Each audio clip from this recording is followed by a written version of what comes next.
Have you ever wondered, what is CMN? I thought so. Let me help. CMN stands for Children's Miracle Network, a non-profit organization that raises money for children's hospitals. Locally, UC Davis Children's Hospital is your CMN hospital, the only one in our area. It is a nationally ranked comprehensive children's hospital that provides the highest quality of care to pediatric patients like me. How is this level of care possible? With help from CMN donations. CMN teamed with corporate partners and community donors to fundraise for things like equipment, research, and patient care.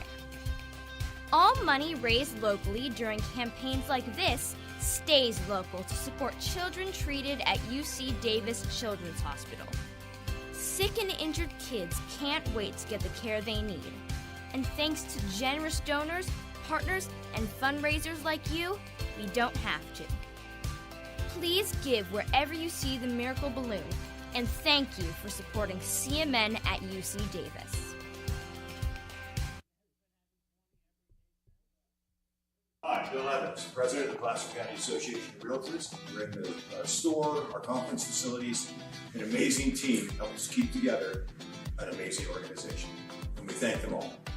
This organization can't do what it does and can't run the way it runs without the help of so many members volunteering their time. The success of the Placer County Association of Realtors is largely dependent on our active volunteer members to help our organization and industry. The work of our committees greatly impacts our ability to champion efforts across the board and giving back to the Placer County community wherever we can. Like all service organizations, I wanted to serve. And getting involved with the affiliate committee was the perfect way to do that. I love being able to serve my community with my business friends and other leaders and give back to those who are in need. The thing I love about the PCAR committees is they all work toward the same goal of bringing the community together to support those in need in our surrounding area. I instantly came to the meeting and had a wonderful time, felt like I was a part of something bigger, and it was just the start of my leadership journey.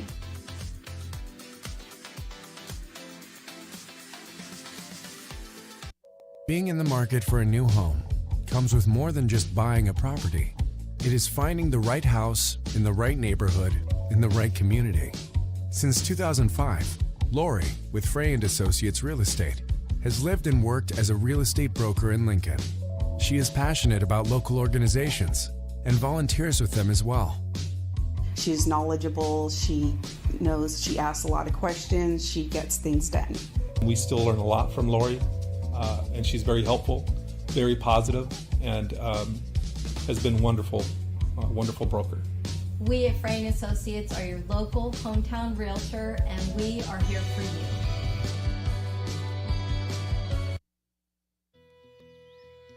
It begins on the farm, where hard work breeds motivation. Care is taken under watchful eyes. With new growth comes inspiration, where playtime is mandatory. Welcome to Dueling Dogs Brewing Company. Meet the Stevens, a husband and wife who work hand in hand to craft exclusive small batch beer, mead, and cider. Using locally sourced ingredients to ensure freshness in every glass. Where a community of farmers, local artisans, and amazing food make for a truly inspired atmosphere.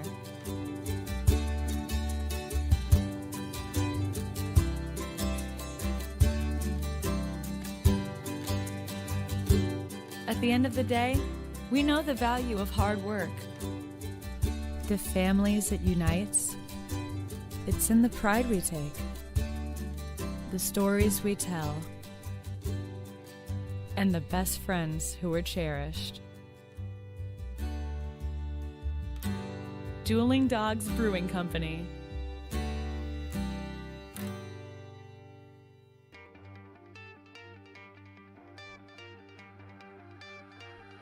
Gooseport Public House, we have sports on 10 big screen TVs, 23 beer taps with classics and crafts, a full bar with creative craft mixed drinks, live music, and most importantly, great fresh food.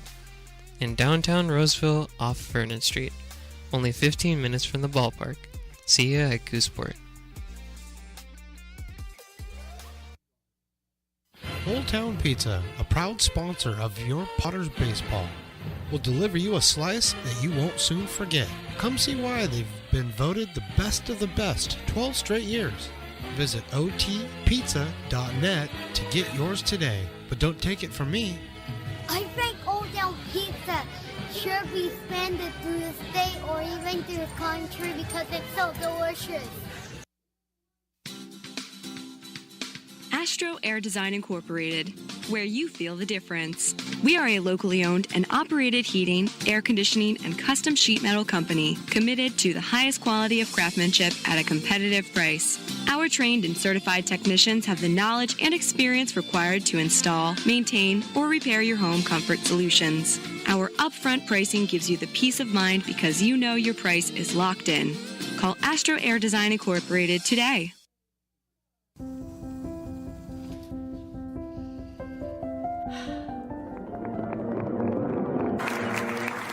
Welcome back, Olympia's 5th grade orchestra. Perhaps there's no place like your home because you made it so at R.C. Willey.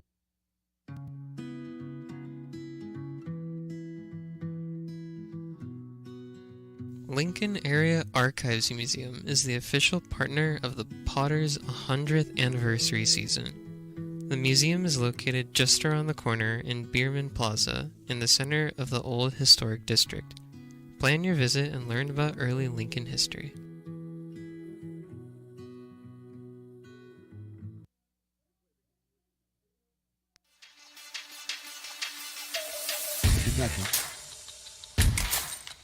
Hit that one up in the air to left field. Going back is Allen.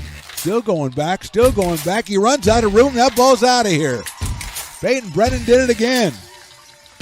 So I don't know. Again, it's Texas, so you don't really know. That's hit out to center field, short center field. Jansen's coming in. He falls down, gets up, makes the catch. And then he's going to throw. It's going to come to third. Chamiso cuts it off. The tag is applied, and I think they got him at third base. They did. And I do believe the run is scored. We'll double check and make sure. Ryan Kroenrick. High fly ball right field. Going back. Forget about it. A pinch hit home run for Luke Lavin.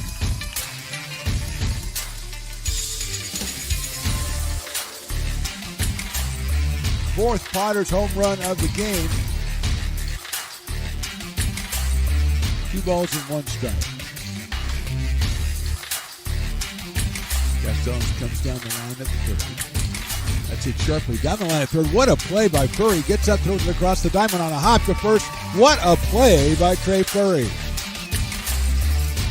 The runner could not advance. Off first a little bit. Here's the 1-1. Line drive left field. Garrity's going back. He's still going back. Reaches up. And he got it. The throw comes in. First base relay. Double play. Garrity with an unbelievable catch that no one, including me, thought he caught because he was flying away. He jumps up, sticks the ball up in the air, gets it into the second baseman, Auden, who throws to first for the double play. Potters fans, Potter up.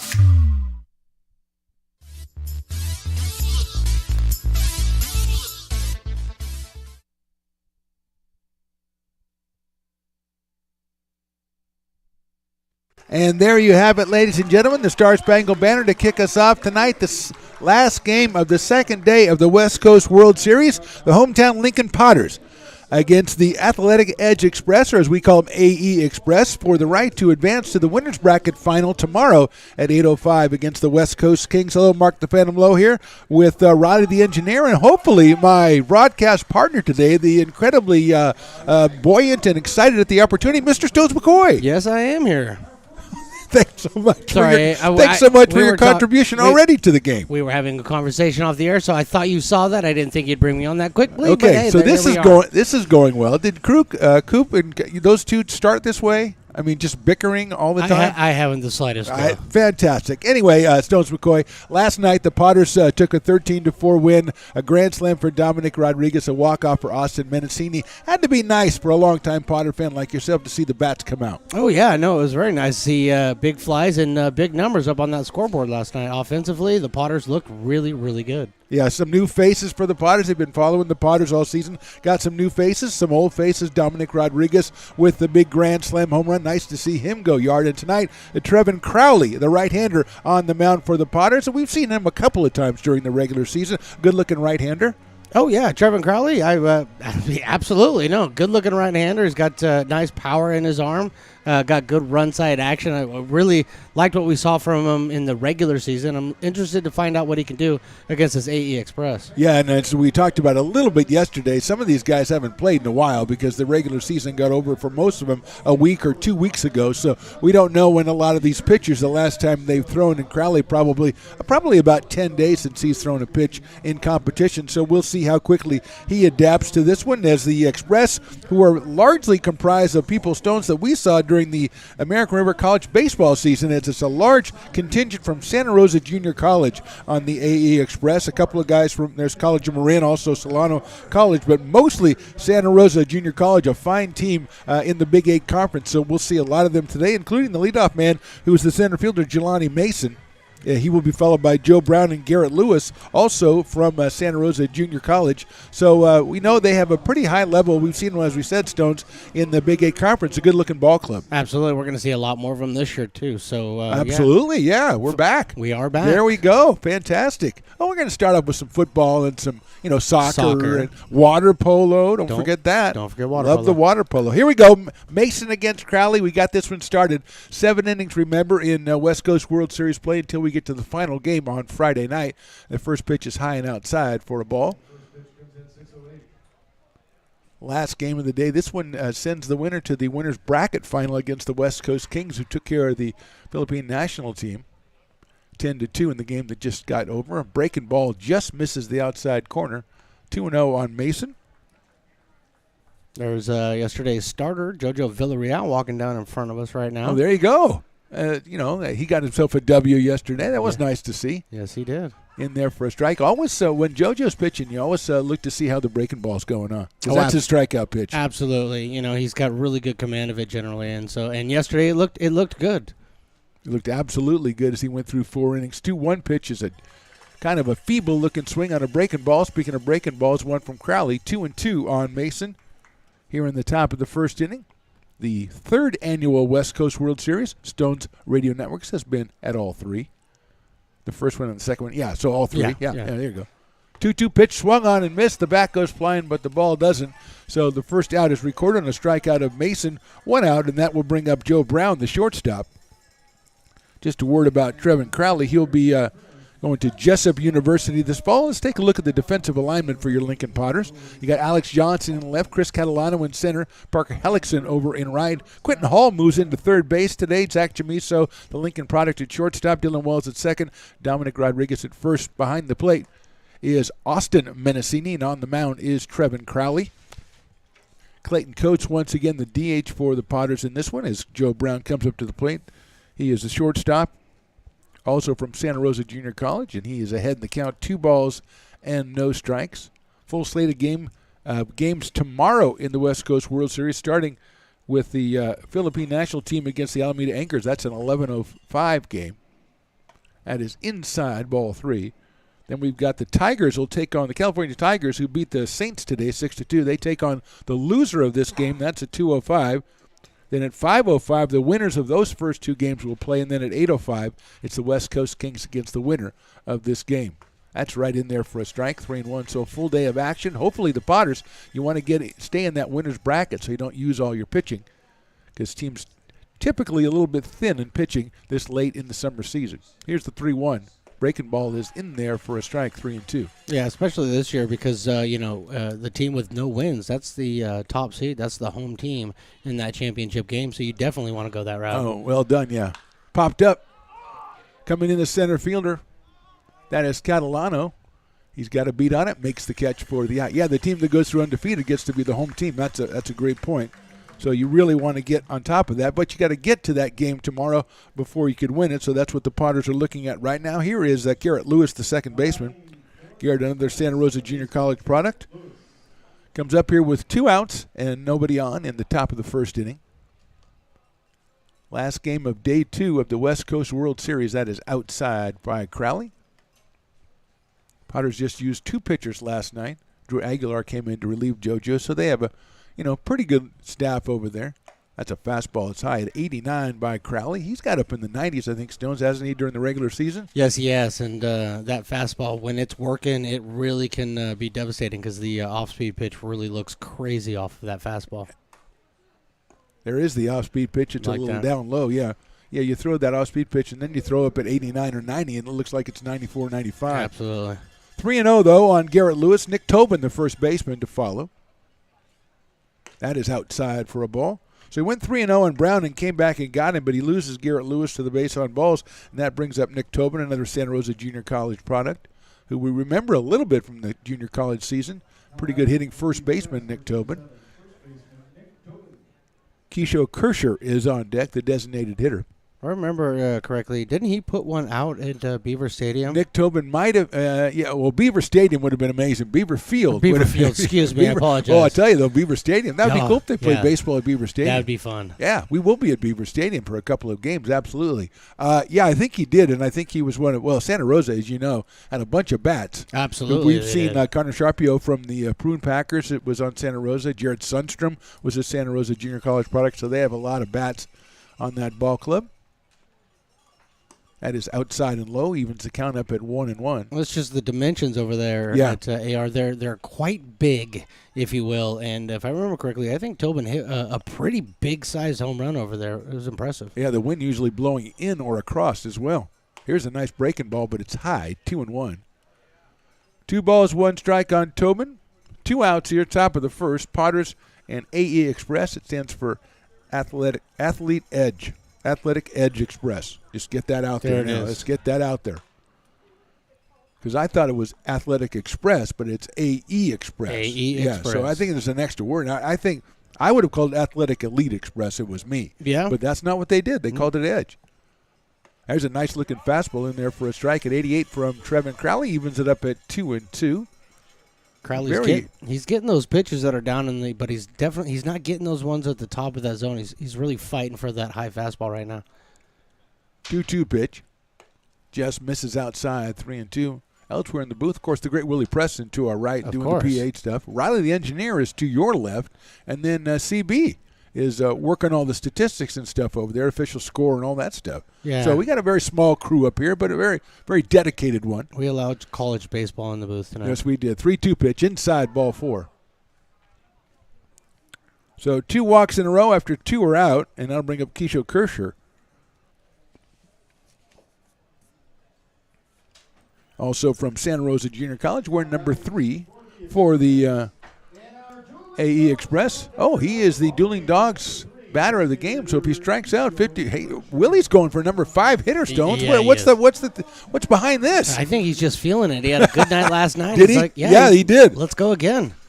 So he's just going out there. I'm taking number 5, baby. Pops it up right side, going after it, the first baseman, Rodriguez, and the catcher moves over, and they cannot make the play. And the thirsty patrons are kind of going, that's okay. Yeah. That's okay. Let's strike him out instead. Off the inside of the screen. 0-1, yeah. Tough play right there.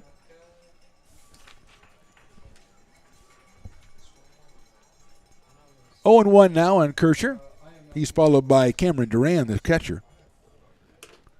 2 on, 2 out here in the top of the first. Sun is a factor on the left side. Here's a pitch outside. Nice play by Menacini going out and getting that one. Evens it up at 1 ball and 1 strike.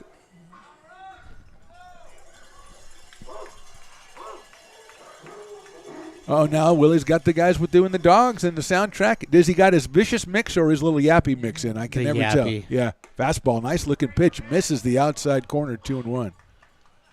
I think I got used to the outside corner of the guy yesterday when that would have been an easy strike yesterday. That was a strike. Split the heart of the plate yesterday. Yeah. 2-1. Another fastball. That's in there for a strike. 2-2. Trevin Crowley, the right-hander, will be doing his pitching for William Jessup University right down to, well, you got to go out to the, it's down the road a little bit. It's not that far. Yeah, it's not very far is my point. You can go down and watch it. 2-2 pitch, just a little bit too low. Oh, we got some thirsty fans. Yesterday we had a tremendous heckler. We had a heckler that got a balk called, and I think, is that him? He's returned. Oh, he's back? Okay, you good. Betcha. Good. Yeah, he brought 'cause was great. reinforcements as well. 3-2 pitch. Runners will be going. Crowley's going to deliver. That's chop foul down the third base line, and we still have a chance for a strikeout and an out, which is more important, of course. Except for these 3 or 4 guys right here. I think they want a strikeout or nothing. Well, they brought a couple of cups with them. So I think they've got beer bats over by the Brick and Barrel backyard with waiting for them to go over. Yeah. And they say, fill this up when the guy strikes out. It's like the bat rack inside of it. Oh, I love that idea. Have a bat rack over there. That's fantastic. 3-2 pitch. It is down low for a ball, and we've got another teetotaler behind the plate. Yeah, well, Brock Raggins is going to come out, and he's going to talk to Crowley here, and he's just going to really calm him down a little bit. I mean, he's not unable right now to get that pitch at the top of the zone, and he's tried it several times tonight, and he's just not getting the call. Same pitch that he's throwing down lower in the zone, he's getting that. And so I'm sure Brock's going to come out to him and say, I know that you're trying to set that up, but don't go away from it. Continue to use it as a setup pitch and really go ahead and pound the zone down. Yeah, we got the first guy on a fly ball, but then remember he went 3-0 on Joe Brown before he came back and got him popping out, and then 3 straight walks. And it hasn't been all over the place walks. No. It's been missing a little bit here, missing a little bit there, like you mentioned. So I'm sure Brock is, we talk about all the time, he always says he goes out for mental, not mechanical. You bet. But he's just, like you said, he's talking him through his process and seeing what he's going to be doing. So here we go. It's Cameron Duran. First pitch is outside and low for a ball. 1-0 on Duran, the catcher. Number 6 hitter. Crowley works from the stretch with the bases loaded. That's lined into center field. Coming in is Catalano. He has got it for the out. So hit well, but right at Chris Catalano in center field. No runs, 3 left. We go to the bottom of the first. Express nothing. Potters coming to bat. Loomis Basin Brewing Company, a proud sponsor of your Lincoln Potters. Visit them at 3277 Swetzer Road in Loomis, or call 916-259-2739. Have you ever wondered, what is CMN? I thought so. Let me help. CMN stands for Children's Miracle Network, a non-profit organization that raises money for children's hospitals. Locally, UC Davis Children's Hospital is your CMN hospital, the only one in our area. It is a nationally ranked comprehensive children's hospital that provides the highest quality of care to pediatric patients like me. How is this level of care possible? With help from CMN donations. CMN teamed with corporate partners and community donors to fundraise for things like equipment, research, and patient care. All money raised locally during campaigns like this stays local to support children treated at UC Davis Children's Hospital. Sick and injured kids can't wait to get the care they need. And thanks to generous donors, partners, and fundraisers like you, we don't have to. Please give wherever you see the Miracle Balloon, and thank you for supporting CMN at UC Davis. Lincoln Potters Baseball. Come on out and join in the fun. Back out at McBean Stadium, bottom of the first. Potters coming to bat. Zach Chamiso, Quinton Hall, and Clayton Coates, the first 3 hitters off of Bryce Cox, the right-hander out of Santa Rosa Junior College. He'll then face Chris Catalano in the 4th spot. Dominic Rodriguez, the big hitter from yesterday, batting 5th. Parker Hellickson, the right fielder, hits 6th. Then Dylan Wells, Alex Johnson, and Austin Menacini, who came on for a pinch-hitting role in last night's game and just hit a 3-run home run to walk us off and win that one 13-4. So that's your lineup for the Potters, and Bryce Cox is on the mound for the AE Express. There's Piper the Peacock with his faithful companion. What do we call him? Dylan, Volunteer, Tennessee. Volunteer. What do we call him? I like to call him Tennessee. You call him Volunteer. I call him Tennessee Tuxedo. I call him Jeez, Accent Charlie, right it's now. Tennessee Tuxedo. Oh, that's right, because he's going back to Tennessee. Yep. He's from Modesto. He goes to the University of Tennessee. And then about a week before he goes back to Tennessee, he starts talking more in a drawl. Yeah, he's got to get his He Tennessee said, accent hey, on. Stones, you got the rosters for me today? He walked in and go, hey, Stone, you got the rosters, boy? He Wait, didn't what? say boy. What? Chamiso takes a fastball for a strike. No, he would never did not address me say as boy. No, He would never not. address me as boy. He probably said bro. He did. Yeah, he'd say bro. But it sounded 0-1 funnier. on Chamiso with 2 hits and 2 runs batted in last night. Fouls that one back off the screen. Quickly 0-2 on Zach, a Lincoln High Zebra, fighting Zebra. Sierra College Wolverine headed to UC Riverside. Quentin Hall on deck. Quentin playing at third base for the Potters in this one. High and inside to Zach Chamiso. 1 ball, 2 strikes.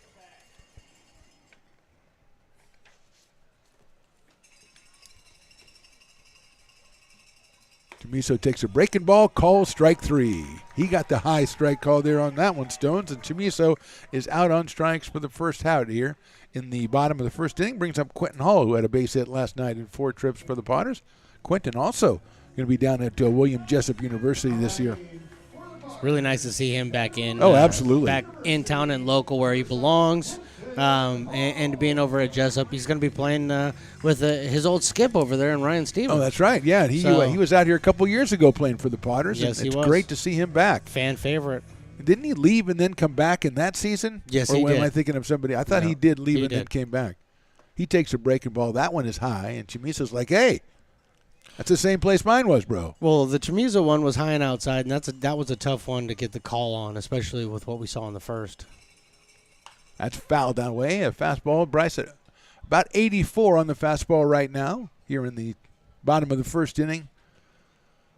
The Express loaded the bases in the top of the first, but a line drive to center field ended the inning. Quentin takes outside on one that bounces all the way back to the screen. So it's 2-1 on Quentin Hall with Clayton Coates, the DH, tonight on deck. Another Lincoln High product. Bryce Cox, Petaluma, California, Oh. Casa Grande High School. Also is listed as an outfielder. Very good. Swing and a miss on a fastball. Got that one up to 85. A little out of the zone right there, but Quentin Hall went chasing. And it is 2 balls and 2 strikes as the Petaluma native, Bryce Cox, moves over from Petaluma just over to Santa Rosa Junior College. Not Nice far. little move. Not very Yeah. far. Just kind of move over. 10 minutes up the road. Yeah, go up the road. That's high for a ball. 3-2 on Quentin Hall. Express winners yesterday. They won 8-5 over the California Tigers. The Potters with the win last night over the Saints 13-4. Home run by Mendocini and a grand slam home run by Dominic Rodriguez. The big hits in that one. 3-2 pitches high, ball 4. So Hall goes down to first, and Stones, I got to tell you, for West Coast World Series games, the cowbell, cowbell count is big. Well, see, Willie's got the cowbells out here all, tonight. all the fine folks at Lincoln know that if you're coming to a Potters game, you bring the cowbells. Yeah, and nice looking crowd out here too. All of that crowd knows that tonight and every night. BYOC? BYOC. Oh, I like it. BYOCB, I guess, if we're Or maybe. BYOB would work. Oh, I like that. I mean, That's it a works. good one. That's a very good one. Yeah.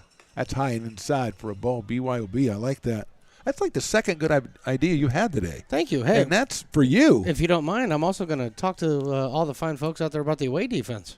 You might want to do that after this pitch. Okay, let's do that after this pitch. High for a ball. Go ahead, Stones. All right. Well, we got Xavier Dominguez out in left field, Jelani Mason, and Rocco Palmoli in right field. Wyatt Aberson, Joe Brown, Garrett Lewis, Nick Tobin across from left to right. And then behind the plate, Cameron Duran, Bryce Cox on the mound. Sounds good. Kiso Kirshner, the DH, as we know. There's a high fastball. He's losing the high a little bit too, Stones, as it's 3-0 now on Clayton Coates, who had a base hit last night for the Potters. Looks like he's just lost a little bit of command of that fastball. Trying to take some speed off, and it's still leaving it up. There's a nice fastball, but that is too high as well. Yeah, he had that one that was right down the middle at 85, and then he's come through, and he hasn't found the strike zone since then. So 2 walks in a row for Bryce Cox, and that'll bring up Chris Catalano. He was 0 for 2 last night, was Chris. Scored a run. Had a couple of walks. So on base 2 out of 4. Out of Cal State Stanislaus, I believe Folsom, California, Mr. Chris Catalano. Good fishing in Folsom.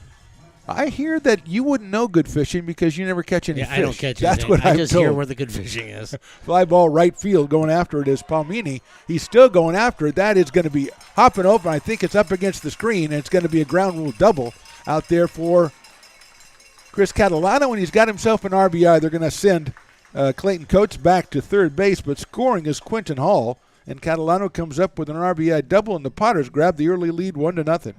So the walks come back to hurt Bryce Cox as Catalano just put that one out. One hop to the fence out there, Stones, and showing some good off-field power. Absolutely. Palmini really didn't have a chance for that, even with the break that he got. And he got a pretty good jump on that ball that was tailing away from him and just hit right in between right and center field. Here's Dominic Rodriguez, 3 for 3 with the grand slam last night. He takes the first pitch. Nice-looking breaking ball in the outside corner, 0-1. So Potters escaped 3 walks, and not so lucky the Express as Catalano makes him pay for it with the RBI double. And here's Rodriguez.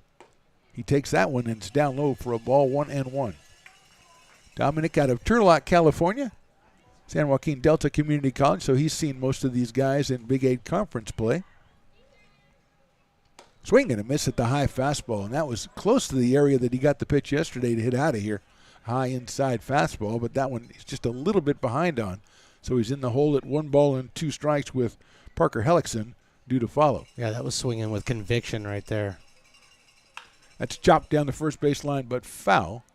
Who are our coaches today, Stones? We have Mike Margema coaching over at third base, and the great Cesar Tamayo. Oh, Cesar's over at He's first. returned to first base. I do believe that there may have been some better baseball going on yesterday. Oh. And Cesar was unable to make it for those reasons, but he is back today and over on first base.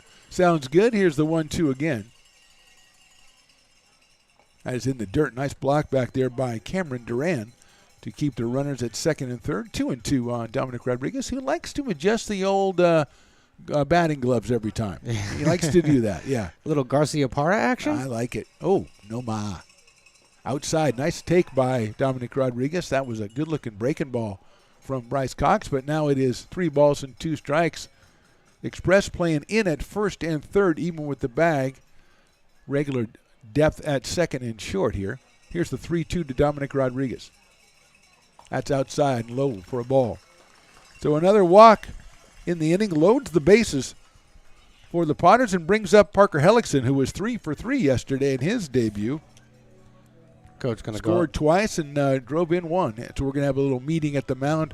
By Stones, we've had a little control problem from both pitchers so far. Well, you know, sometimes early in affairs, especially against teams you've not faced before, and that's definitely the case here. There's not a lot of knowledge on either side of the ball for either team here. So, yeah, you're going to go out, you're going to talk, just try to settle them down. Again, this is a slightly different situation. He's missing up with his fastball. He's just missing up with his fastball. So if he can bring that down, maybe it's a stride thing. Not sure, but Coach is going to go out there and just say, don't forget, finish your pitch. It's really going to help him out. Yeah, and we don't know, as we mentioned about Crowley, we don't know the last time Bryce Cox got any innings in, any work in. So he's trying to find his footing. So a big hitter right here for him and for the Potters, Parker Hellickson. With the bases loaded here in the bottom of the first, Potters have scored 1. And that fastball is down low for a ball. Parker out of Cal State Northridge. As we mentioned, 3 for 3 yesterday, scored 2, drove in 1. And he's ahead in the count here, 1 ball and no strikes on Cox. And one thing that no team wants to do in a tournament is go to their bullpen in the first inning. That's a nice-looking fastball at 83 right down the middle. 1 ball and 1 strike. Yeah, early 7-inning games, you really don't want to have anybody warming up at this point. 1-1 pitch. Fouled on the outside fastball. 1-2. On deck hitter is Dylan Wells, the second baseman. Potters with a chance to break it open, as you just mentioned, Stones. A 7-inning game, you jump on top. 3 runs seems like 5 in a regular 9-inning game. So this is a big hitter right here for Hellickson. 1-2 from Cox. Swing and a miss. He got him on strikes. Big strikeout right there by Cox. 2 outs. Base is still loaded, and here's Dylan Wells, the second baseman. Out of Sierra College, headed for Chico State University, was 1 for 3 yesterday. Had an RBI double in that game. And he strides up here with a chance to do some damage here in the bottom of the first. Right-hander against right-hander. Coates, Catalano, and Rodriguez on the bases for the Potters. Wells takes on the outside corner for a strike. That's going to get the hecklers going. That one was well outside. 0-1 now. That's what you want if you're pitching with the bases loaded, though. Wells swings and misses at a good breaking ball. So quickly 0-2 to Dylan Wells. He has to cover that one because that first pitch being called. You've got to swing at that. You've got to try to cover that pitch. It changes the whole temperature of the at-bat right there. 0-2 now. Check swing did not go for it. Another nice stop by Cameron Duran behind the plate. 1-2, and also gets you in your mind when you get a call like that too early on. You just really don't know what that outside corner looks like. You bet. So here we go, 1-2. Fouled back to the screen by Dylan Wells. 85 from Bryce Cox, so he's got it back up to 85. Got a big. That had to be a big, vote of confidence for him getting the strike out of Hellickson right there, especially doing it with his fastball. 1-2 now.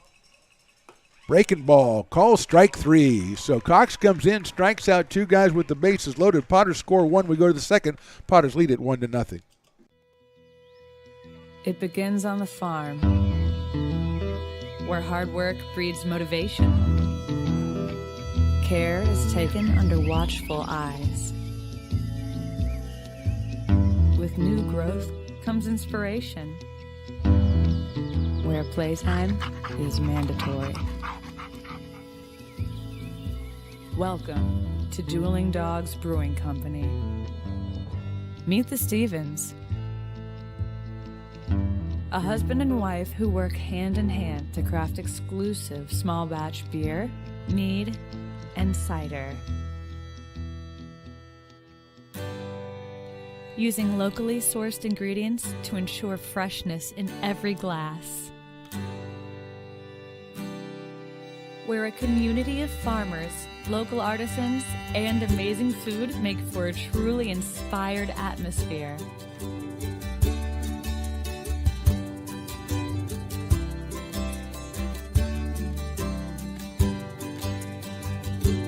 At the end of the day, we know the value of hard work. The families it unites, it's in the pride we take, the stories we tell, and the best friends who are cherished.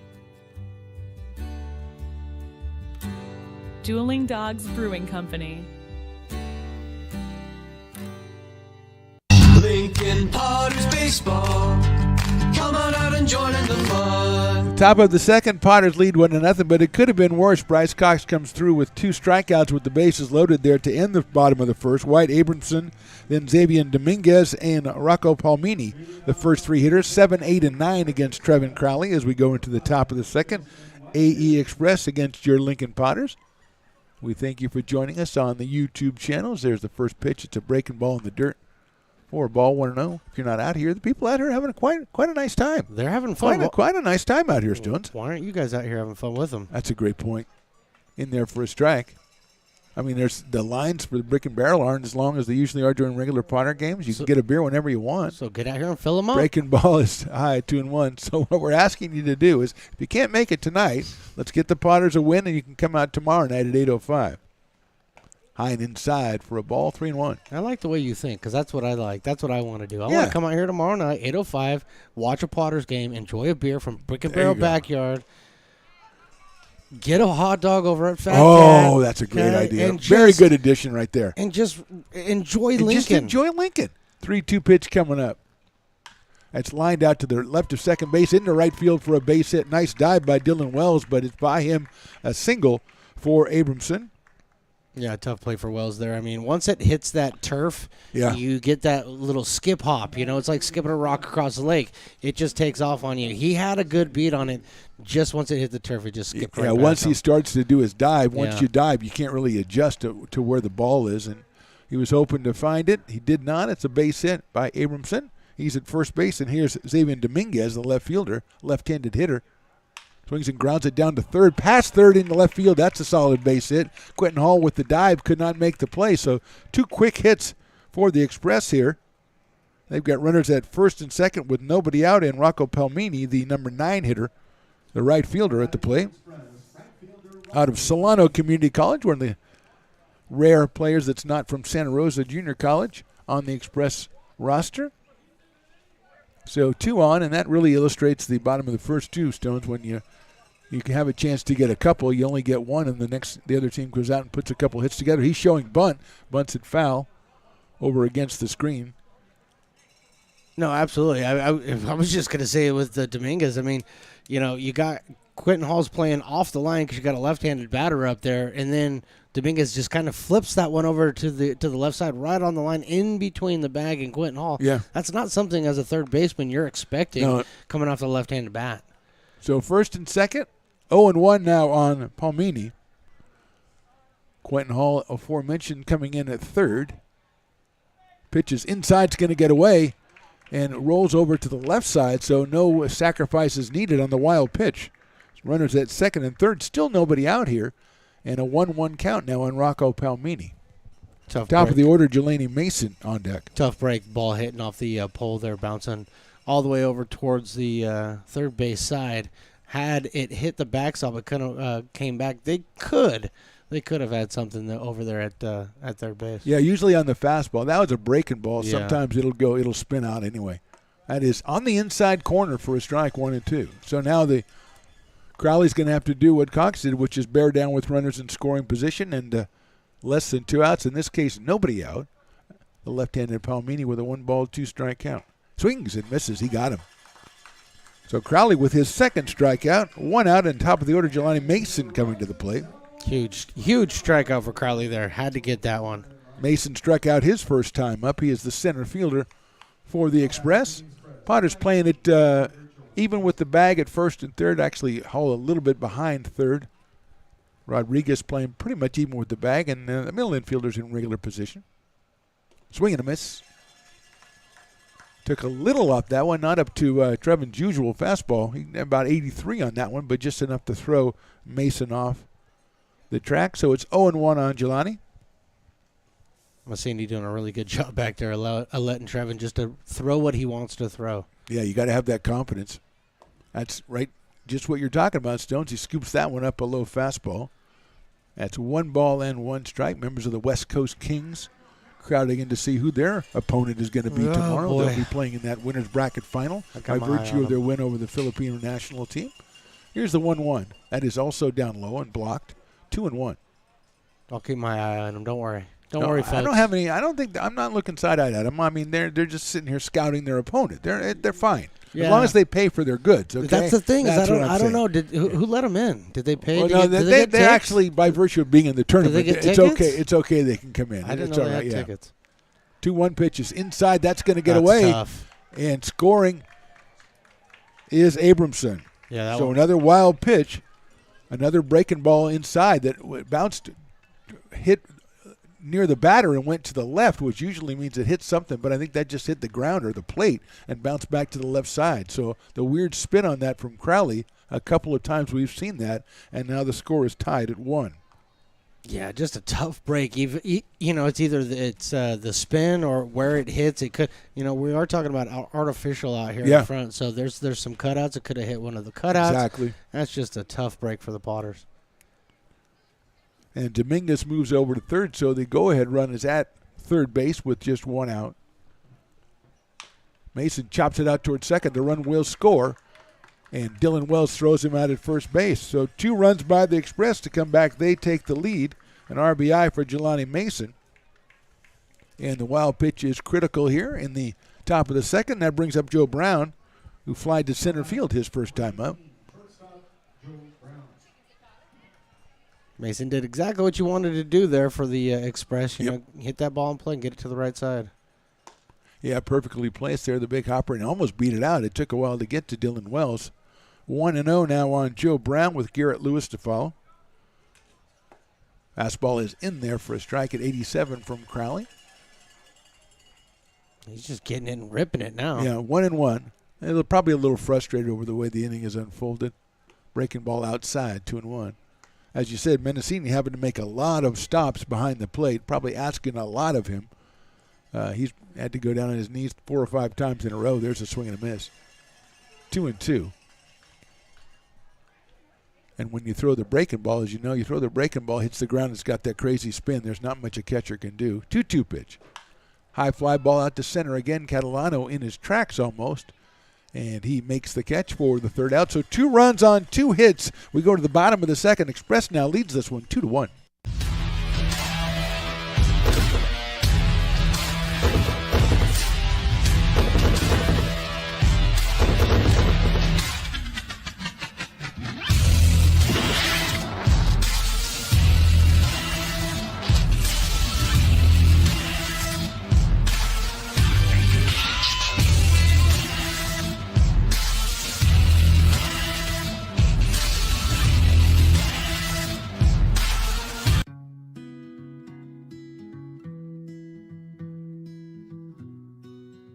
Lincoln Area Archives Museum is the official partner of the Potters 100th anniversary season. The museum is located just around the corner in Bierman Plaza in the center of the Old Historic District.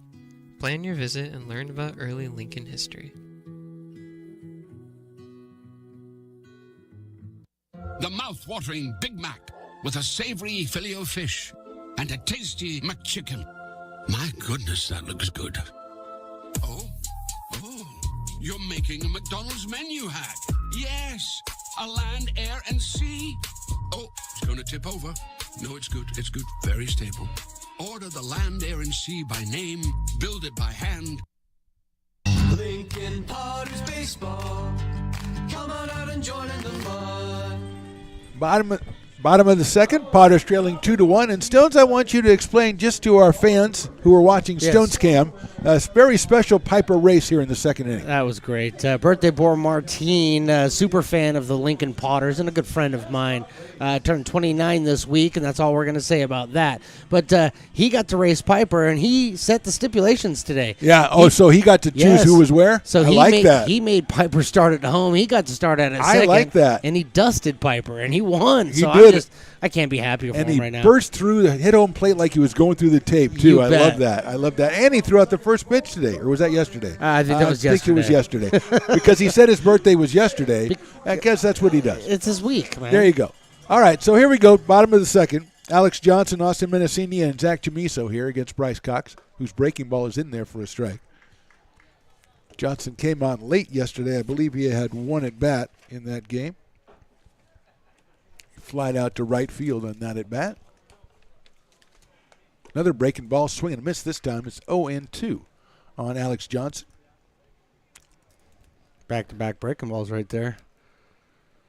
As you mentioned, Cox at fastball is by 85, but if you get the breaking ball working, that's going to look a lot faster. 0-2 coming up to Johnson. Another breaking ball, call strike 3. So 2 straight strikeouts for Cox from the call strike variety, 3 in all. And here's Austin Menacini, who made a very nice cameo appearance last night when he pinch hit in the bottom of the 6th inning and hit a 3-run home run to end the game. That's a great cameo appearance. That's a fantastic cameo appearance. I need to sign up and do that sometime. Yeah, that's what you need to do, right? It's called making your mark right away in a very short period of time. You got one little window, go in there, bang, and get out of there. And that's what Austin did yesterday. But now he's got to start something here in the second inning because his Potters are behind 2-1. Outside with the fastball. Looks like Eric Vassar, the right-hander, warming up for the Potters in the bullpen as Crowley is up near 50 pitches after 2 innings. 1 ball, no strikes now on Menacini. Breaking ball again, but that one stays a little bit too high. The high strike zone here is, one time it is and one time it's not. That one looked like a pretty good pitch. There's a breaking ball hit sharply inside third down the left field line for a base hit. Menacini goes over. It's Dominguez out in left field, picks it up and does a really good job getting it in. So Menacini has to hold, but he is 2 for 2 as a Potter in the West Coast World Series, and he's down at first base, and now Zach Chamiso. That's the second hit for the Potters. Chamiso struck out looking his first time up. Dominguez with the arm, just a rifle, a cannon from left field, able to get to that ball really quickly and hold that to a single. That's pretty impressive. Yeah, the key, I think, to that one, Stones, what you said is that he got there really quickly. Really quickly. And that one did not get down the line because that's between third and the bag, and that usually gets down the line. High fastball. But Dominguez was on it and got it back in and held Menacini, who is a catcher. Yeah, well, to a single. A catcher that can run. That's right, he can. Well, yeah, we don't know. Yesterday he hit a home run, didn't have to run. Trotted. Yeah. Here's Chamizo, 1 ball, no strikes. Zach check swing, it's high for a ball, 2-0. Quentin Hall to follow. Zach's looking at that high and outside pitch right now that he saw for strike 3 in his first at bat. Yep. Really paying attention to that corner now. Following it, as they said, as you say, even when they're in the Little League, followed all the way into his glove. Followed all the way into his glove. 2-0 pitch. That's chopped out towards second. Backhanded, flipped his short on second for 1 to first. No, Chamizo's going to beat it out. A nice play by Lewis out there to get it to shortstop. Joe Brown's throw just a little bit too late. Chamizo's at first with the fielder's choice. 2 outs now, and here's Quentin Hall, who got a base on balls his first time up. It was a nice exchange, second to short. Unfortunately, second baseman, when he relayed that into the shortstop, he kind of threw it to his back shoulder, making his spin a little delayed. And I think that's what kept him from getting even closer to Zach. I don't know if you get Zach on that anyway. I don't think so. I think he had to just make sure he caught the ground ball. I mean, because Yes, that one was absolutely. going up the middle, and Yeah. he had to make sure he got that. And now Coach Margin is going to come down and speak to Mr. Quentin Hall. And if that was you out there, because you've been a coach, what would you be saying to Quentin Hall? Right now, in this particular situation, because I'm going to say, I see a huge hole, and I know how you like to go oppo because I've seen you over the last couple of years. That's right, that's right. I want to see you stay back on, he's throwing breaking balls right now. I want you to stay back. If he burns you with a fastball, that's fine, but sit on that breaking ball. He's been 75% breaking ball, and go to right field. Okay. That's why Let's you're a coach. go. That's why you're a coach. And then I slap him on the butt and go back to my Hey, position. okay, that part, we could have left that part out. Well, no, that's part of the That job. is part of the job, Part I of the admit, job. yes. Well, let's see if that works out, Mr. Coach, as Quentin steps in with Chamizo at first base. That's a fastball, and it's in there for a strike at 81. So 0-1 on Quentin Hall, going to William Jessup University. Short lead by Chamizo at first base.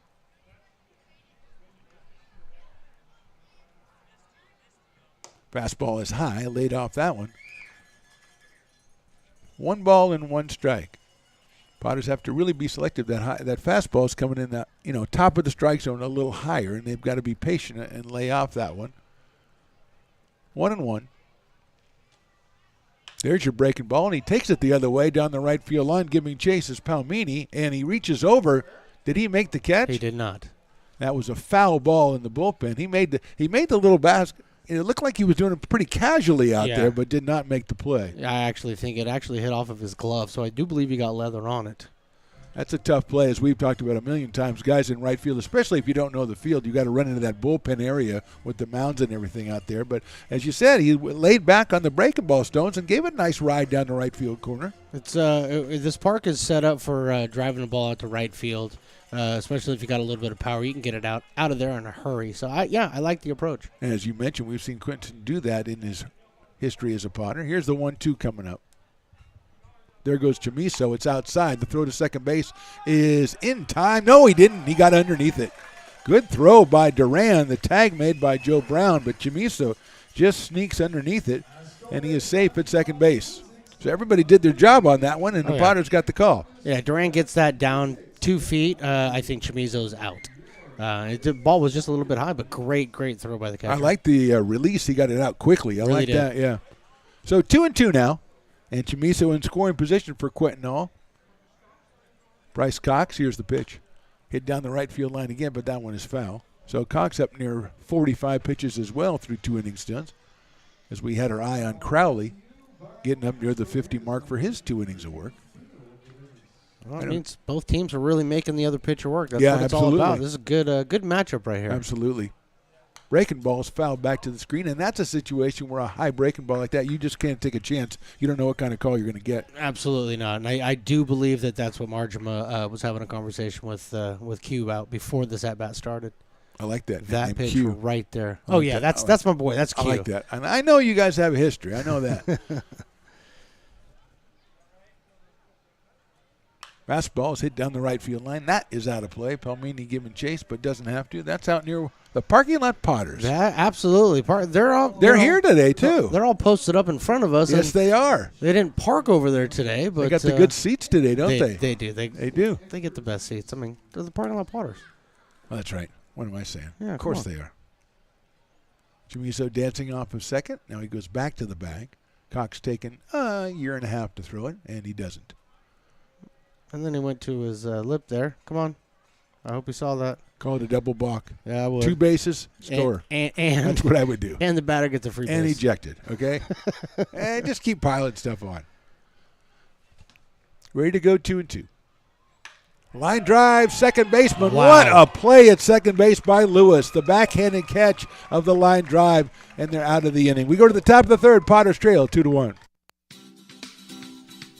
Astro Air Design Incorporated, where you feel the difference. We are a locally owned and operated heating, air conditioning, and custom sheet metal company committed to the highest quality of craftsmanship at a competitive price. Our trained and certified technicians have the knowledge and experience required to install, maintain, or repair your home comfort solutions. Our upfront pricing gives you the peace of mind because you know your price is locked in. Call Astro Air Design Incorporated today.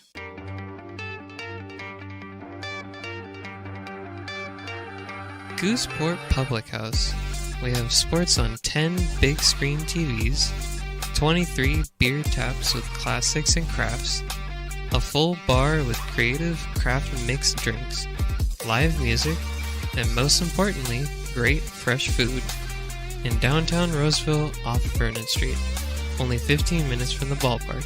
See ya at Gooseport.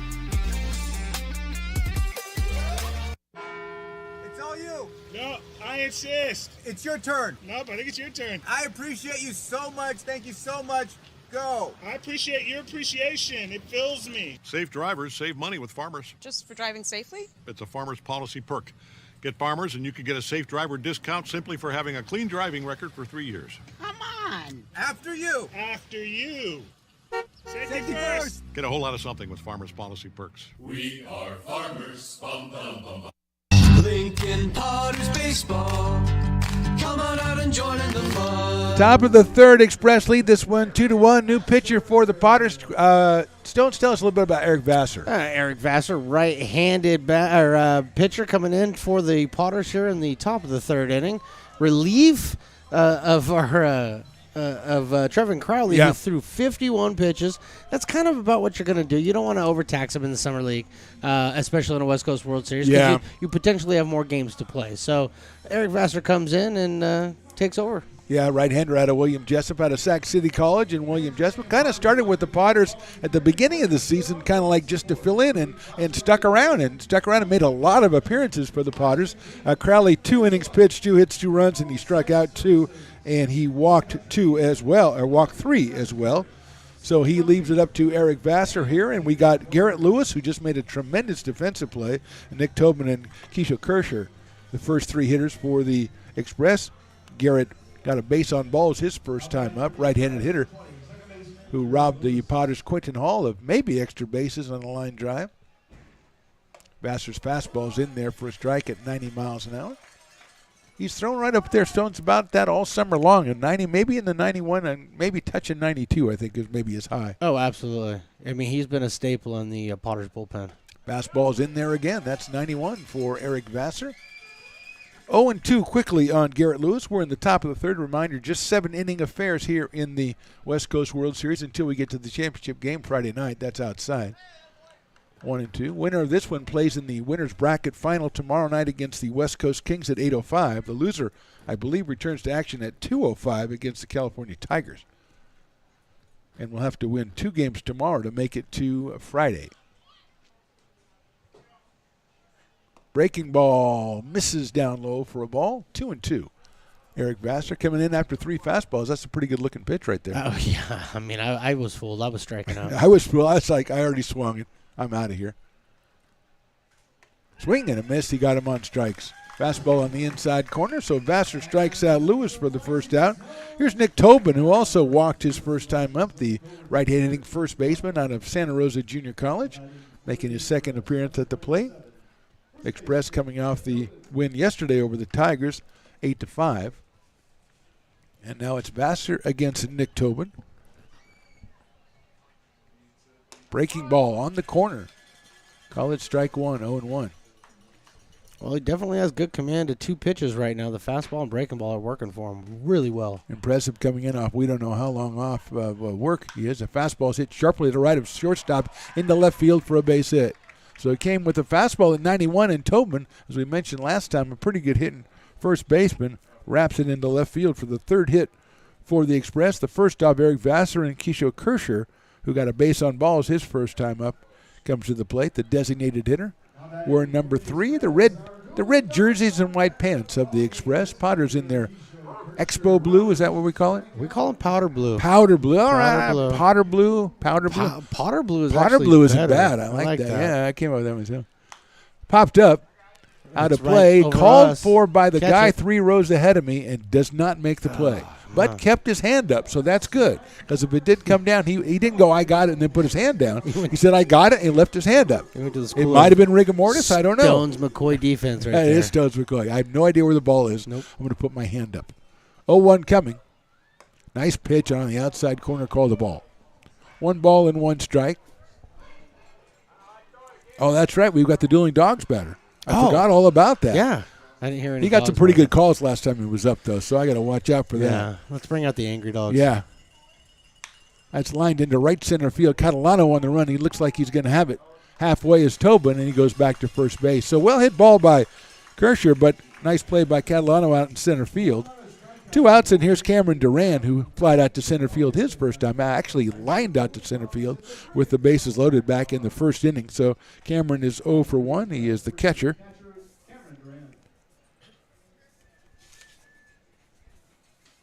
Also out of Santa Rosa Junior College. Tobin in first base. Breaking ball is high for a ball. I agree with you, a fan out there who's screaming, and I can hear over my headphones. Where'd that miss? Well, he was on fire yesterday, so he is on a roll. Yes, he is. And buy that man a beer. I don't think you need to. No, I somebody I don't buy think you him. need to. Oh, so you're saying Yeah, I'm not. I don't the have any general money. public. I don't have any the money. royal public. Yes, Yes. you have no coin. I'm broke. You're a broadcaster. Come on, where are you getting money? Somebody else get that guy a beer. Somebody buy that guy a beer. That's outside for a ball. Menacini bluffing the throw down to first base, but Tobin is back. Duran followed by Wyatt Abramson. 2 outs, 1 on here. We're in the top of the 3rd inning. Express 2, Potters 1. That's chopped foul over the third base coach down the left field line. So it's 2 balls and 1 strike on Cameron Duran. Well, see, there's the cowbell. See, for per capita, this is a very good cowbell representation out here. West Coast World Series does bring out the cowbells. It bet. almost is called the Cowbell Series. We were going to do that. That would have been a really good but idea. I think it was a copyright thing. I'm not. I'm not I would have done certain, it. I would have but just gone ahead and done it. They Done could it just, anyway? Yeah, Let 'em slap sue the me? suit on it. I don't care. Bring it. Swing and a miss inside. Took a couple of miles off that one at 85 for Eric Vassar. So it's 2 balls and 2 strikes now on Cameron Duran at the Cowbell Series. I think we just started.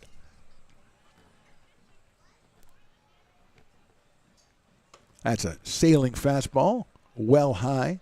3-2 now, which means Tobin will be going at first base. You're coming up with all the good ideas. I needed to get one. The Cowbell Well, you Series can have it. is my. It's not up to the where your 2 were. Well, again, we'll just do it though. Hit sharply but foul down the left field line to the grassy knoll. And it wakes up the creatures of the Shire down there, and they go after it. But, there's a fence in the way. Will they jump the fence? I don't know. Please They don't. did. I don't know why we didn't have the Don't. camera on those guys down there. Now we're all in trouble. Riley's probably eating a hot dog or something over Yeah. there. Still 3-2. It's in the dirt, ball 4, and that one's going to go all the way up over the screen, which I think means that the runners can go to. No, they're going to bring it back. I think. Actually, I thought you got one more. It's from where you start, I think, and he didn't give him second base. I agreed with you. I thought it was 1 + 1. 1 + 1. But let's see what happens. Anyway, Duran gets the base on balls. Tobin for now is at second base. Although had I been the third base coach, I would have put up a little more of a discussion. I really would have. Just to said my try. guy's going anyway. He's already there. He's 1 + halfway 1. there. Yeah. Oh, are you saying halfway there? Are you doing Bon halfway? Jovi? No, No, I don't no, want that. I'm not. Why did I bring you up here if you're going to sing Bon Jovi to me? I don't know why. Because my wife wants me to. That's true. I forgot.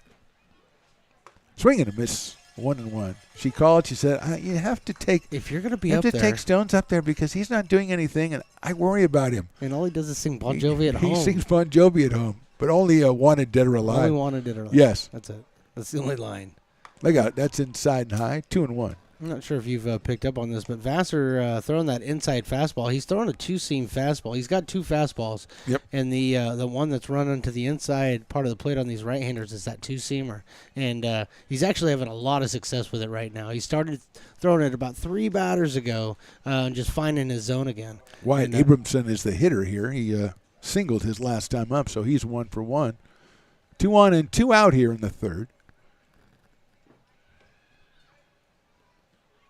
That's a nice-looking fastball. There you go. So that's your two-seamer then. That's your two-seamer. You know, it's got a little Does bit that of run.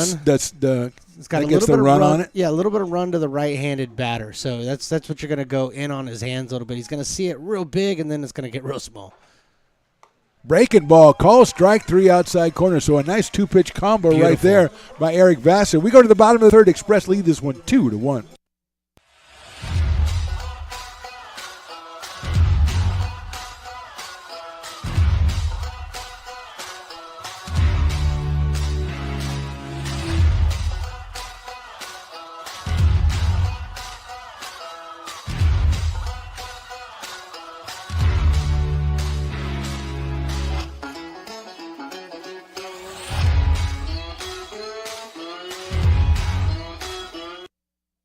Being in the market for a new home comes with more than just buying a property. It is finding the right house in the right neighborhood in the right community. Since 2005, Lori, with Frey & Associates Real Estate, has lived and worked as a real estate broker in Lincoln.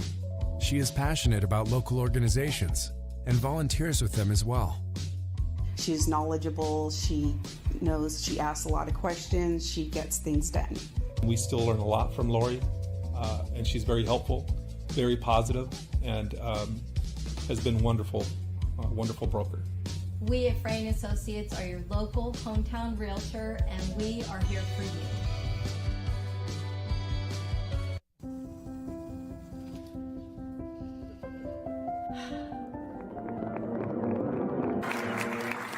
Welcome back, Olympia's 5th grade orchestra. Perhaps there's no place like your home because you made it so at RC Willey. Lincoln Potters Baseball. Come on out and join in the fun. Bottom of the third, Bryce Cox still out on the mound for the AE Express. He has thrown 48 pitches so far in this one, and he will face Clayton Coates, Chris Catalano, and Dominic Rodriguez for the Potters, who trail it 2-1. The winner of this game takes on the West Coast Kings tomorrow night at 8:05 in the winner's bracket final. Winner of that one goes straight to the championship game on Friday at 6:05. What was the final of that Kings Philippine national That was team? That would have been 10-2. 10-2. 10-2. 10-2. I got to write that down. Yeah. That was also ended a walk-off for run differential, also on a home run for the West Coast Kings. That's fouled back by Clayton Coates, who got a base on balls his first time up. Popular way to do things around here. So far, yeah, so far. You get pitchers who haven't pitched in a week or 10 days or 2 weeks, and in that first game you're going to have a lot of base on balls. We saw it yesterday. Coates swings and misses at that fastball. He's behind it. It's 0-2 on Clayton Coates out of Lincoln High School, Texas Permian University.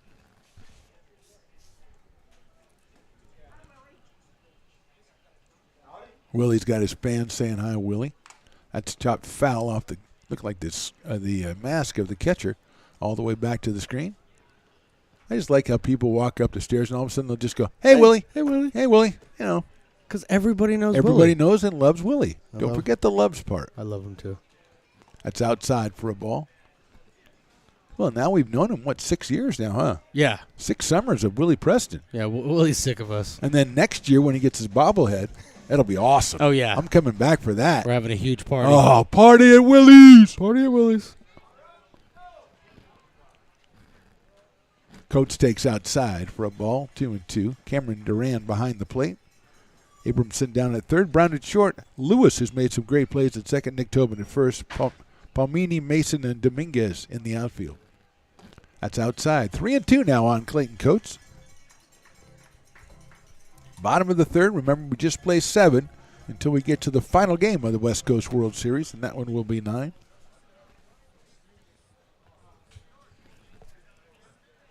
That's chopped out to the left of shortstop. Scooped up out there nicely by Brown over to first. Nice play by the Express shortstop. So a couple of excellent plays in a row by the middle infielders of the Express.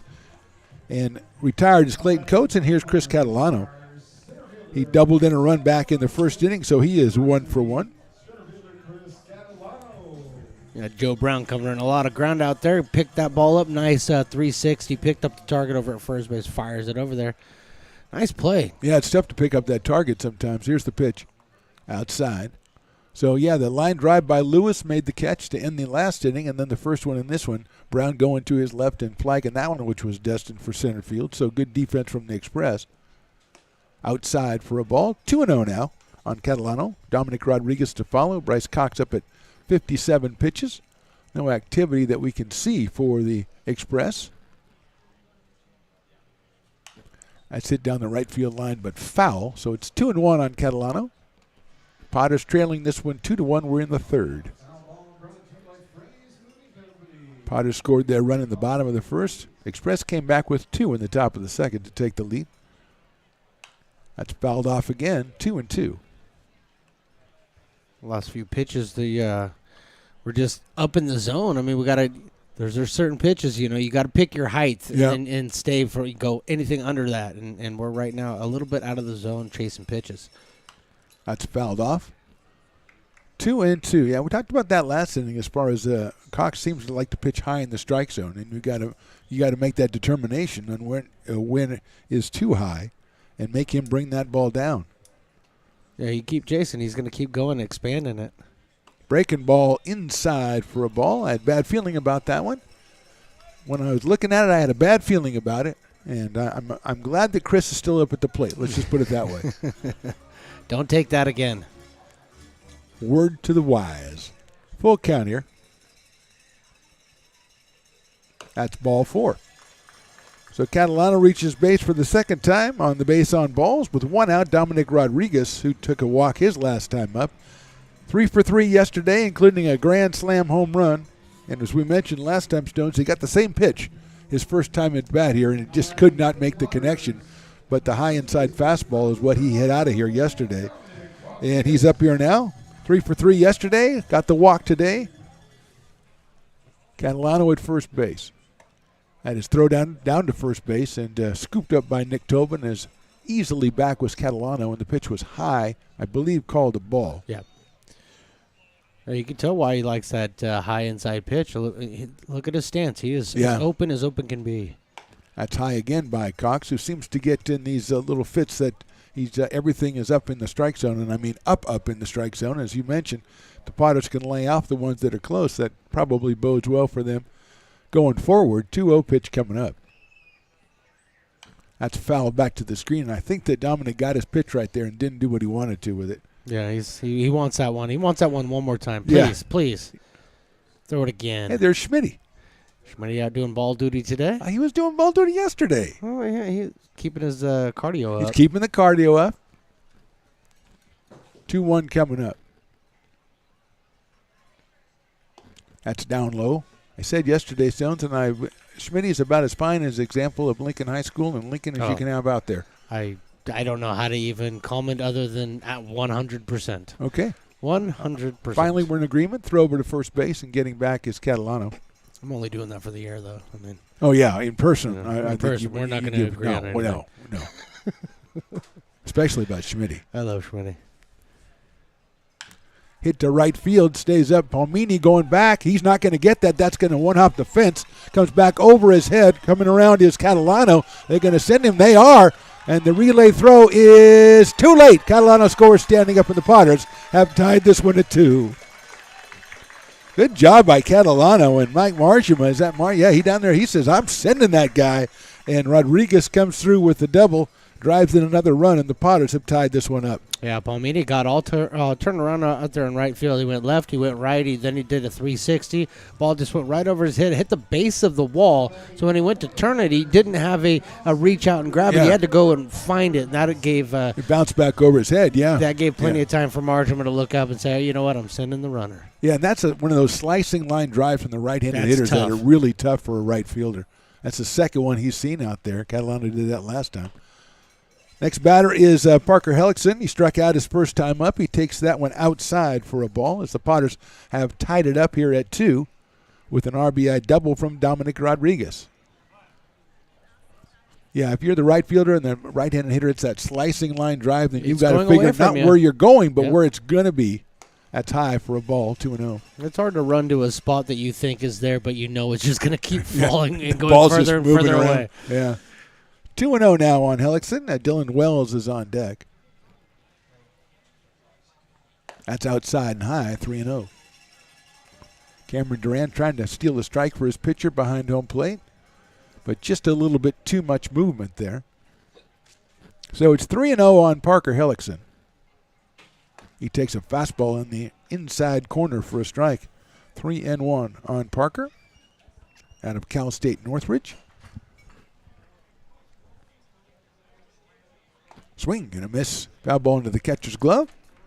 Oh, yeah. 3 balls and 2 strikes as we get to make the umpire make it rain sign. Umpire makes it rain on foul balls, which I never understood why he would do that, but that's fouled back to the screen. Well, we don't make the rules. The umpires do. We do not make the rules. The umpires do. So the umpire is like a judge, right? Yeah. I mean, he comes out in black, right? Well, that's a good point. Yeah. I wanted to be a judge, and I was thinking about it, and the judge has to know a lot of stuff because you got to rule on all the motions and stuff. But you seem to know all that stuff.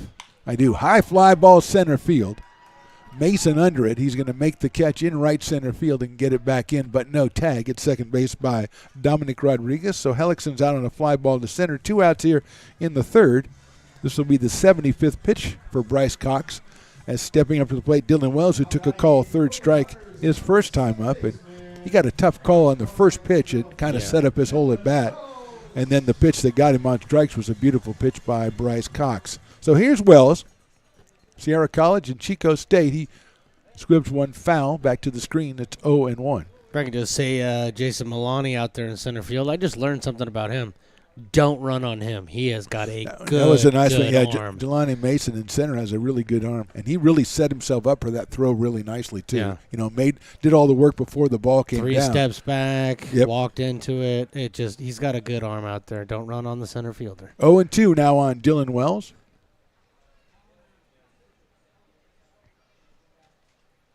Hit sharply off the glove of the pitcher to second base, picked up by Lewis, and he's going to hold on to it. Now he drops it. He was going to have to make a kind of a circus throw, and Stone's probably better that he didn't try the throw because that one could have gone badly. Actually, I think what he was going to do had he fielded that cleanly was faking over to first, just concentrating on the runner out there. I don't think he had any intentions, nor do I think he would have had any shot at getting the runner at first. Dylan Wells with the infield single. He's 1 for 2. Here's Alex Johnson, who struck out looking back in the second inning. The left fielder, also headed for Chico State out of Sierra College, steps up here with 2 Potters on and 2 out here in the third, and the score tied at 2. There's a breaking ball high and inside. Still no activity that we can see for the Express in their pen. And the umpire was calling time, and I think Dylan Wells said he was going to get to a second. He was about to steal second because he thought he had the okay from the umpire. I was going to steal second because I thought it was a balk call or something. 1-0. Popped up out of play, 1-1. Yeah, he gave the little thing, and Dylan went, okay, I'm taking off, bro. I'm out of here, buddy. That would have been confusing. We might have had some disagreements with the umpires. A ruling would have been very tough to find. That would have just been funny, though. Yeah. So Wells leading at first.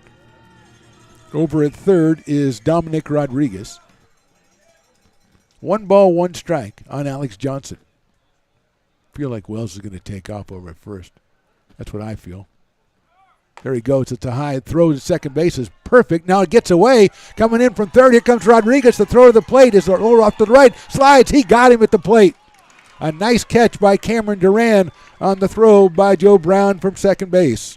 So the Potters tried to get the double steal. It looked good for a while, didn't come through, but they did score once and tie this one. We go to the top of the fourth. This one tied at 2. Old Town Pizza, a proud sponsor of your Potters baseball, will deliver you a slice that you won't soon forget. Come see why they've been voted the best of the best 12 straight years.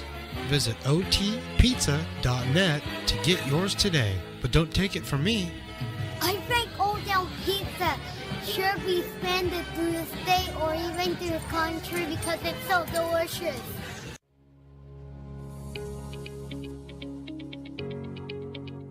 Placer Valley Tourism. Our mission is to increase the health of the hotel industry through occupancy and average daily rate in Roseville, Rockland, and Lincoln. Proud partner of the Potters in the 2023 West Coast World Series Tournament from August 8th to 11th.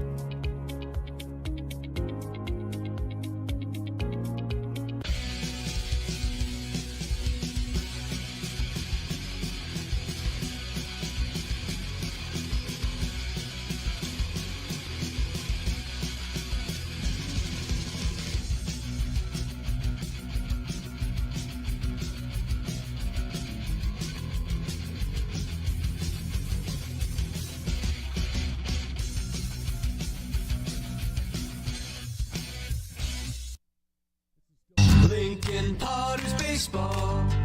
Come on out and join in the fun. Top of the fourth inning, we play 7 in the West Coast World Series. We're tied at 2. Eric Vassar still on the mound, and Stones Potters kind of set it up in the bottom of the third there for the double steal. They did everything right, except that turned out wrong. Absolutely. I mean, so we missed on an opportunity there. So when the throw down to second takes place, your runner at third's got to have a decent secondary lead. And that's got to be part of the process of thinking about potentially taking that bag.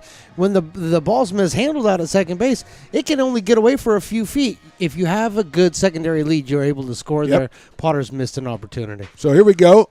Top of the fourth inning. Xavier Dominguez, the first hitter, the left fielder, who had a single to the left of third baseman Quentin Hall back in the second inning, so he is 1 for 1, the left fielder. He'll be followed by Rocco Palmini and then Jelani Mason. He hits one to shortstop or third base. You're going to have to hurry. You're not going to be able to do anything, as that was like a swinging running bunt right there by Dominguez, and he is on with a base hit, his second of the ball game. Yeah, nothing you could do there. Yep. Quentin Hall got a late break on that ball, and it looked like it was going to come off a lot harder than it did. Big swing, small roller. Not a whole lot you can do there. Rocco Palmini is scheduled next hitter, but we have a 54 who's not on our roster currently. No.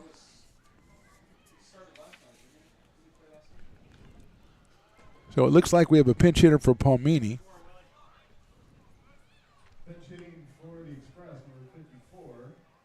That's all we have. And almost caught the runner leaning over there at first base. Vassar with the pickoff attempt over there. I know. I would see Dominguez as a guy who is definitely a threat to steal. Well, yeah. For the way he's played so far, and he's getting a really good lead over there. Throw over to first base again, and he is back. So, unfortunately, yeah, we don't have a roster that has 54 on it right now. So it might be Greg Weiss. That's what we're going with. So Weiss is going to be the hitter, and he takes outside for a ball. Outfielder out of Santa Rosa Junior College. And when Willie said his name, he didn't turn around and look at him like he was nuts. So I think so that is his name. We're going with that. Okay. Yeah. Dominguez with the good lead at first base. That ball's lined to left field, and nobody can see it out in left field, so it's down all the way to the fence. Dominguez round second. He's coming into third. Johnson picks it up and hits the third baseman, but it's a double by Weiss in a pinch hitting role, and the runners at second and third now for the Express with nobody out here in the fourth inning. Just hit a line drive. Johnson didn't see it. Didn't matter if he did because that ball was roped down the line. So here's Jelani Mason, the leadoff man. He struck out in the first inning, had an RBI ground out in inning number 2, so he is 0 for 2 with an RBI.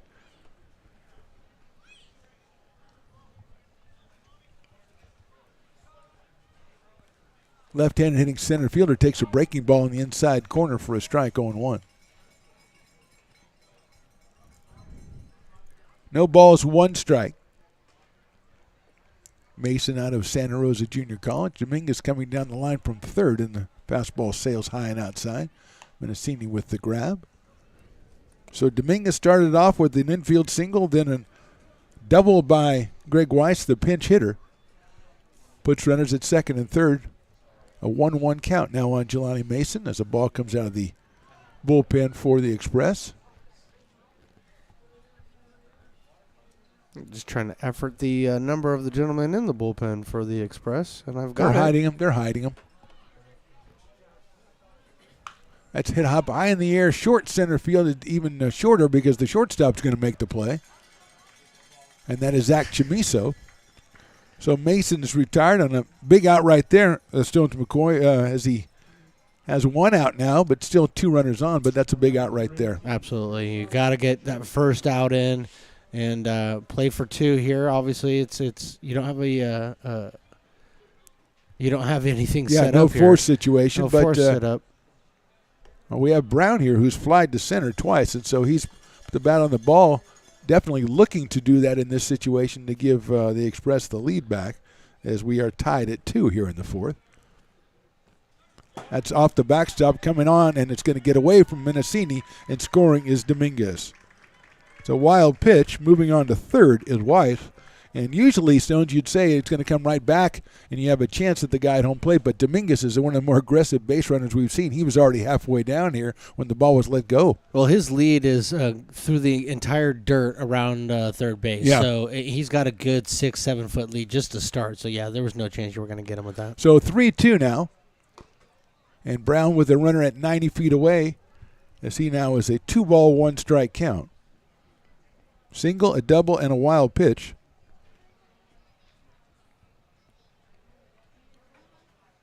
Breaking ball, a little high, a little outside. 3-1. Garrett Lewis on deck. Was able to get you a number for warming up in the bullpen, but Nice. no name. Well, that's okay. You're doing your job, and that's all we can do. Line drive left field. Johnson comes in. It's going to be over his head.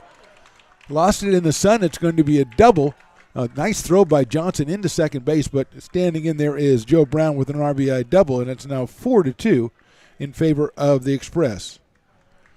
Alex had one chance at that one because when you're playing the Sunfield, you just look up and he made the stab at it but couldn't make the play. I mean, it was hit right at him, too. So it doesn't matter whether there was sun or not. When that ball is hit right at you like that, that's already a hard ball to catch. Then you add in the sun and playing in this particular field where you don't play a lot. That's just a tough one. 4-2 now. Runner at second base, and here is Lewis. That one's outside. It's a wild pitch. Going to third is Joe Brown. So he now is 90 feet away. And again, we mentioned just 7-inning games here in the West Coast World Series. So a 2-run lead or a 3-run lead in the top of the 4th is something to worry about. It's like Devin Martin is warming up for the Potters in the pen. Big right-hander out of Minot State. There's another breaking ball, but it's outside. 2-0. Nick Tobin on deck. Express has scored twice here in the inning. Fastball inside, corner for a strike. 2-1 on Garrett Lewis.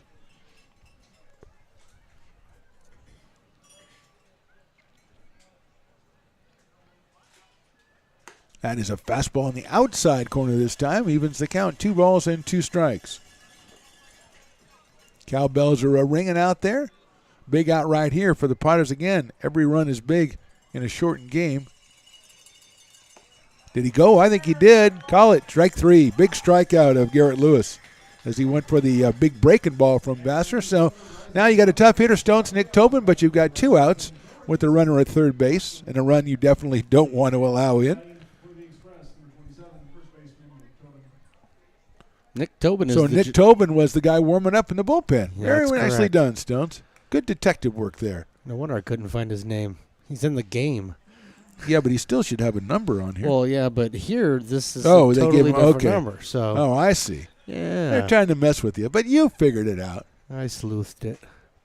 1-0 on Tobin. Fastball in there for a strike. 1-1 on Nick Tobin. 2 runs in for the Express. They lead at 4-2. We're in the top of the 4th. Final game of the second day of the West Coast World Series. West Coast Kings wait in the winner's bracket final for the winner of this one. Another breaking ball that didn't hit the strike zone. 2-1.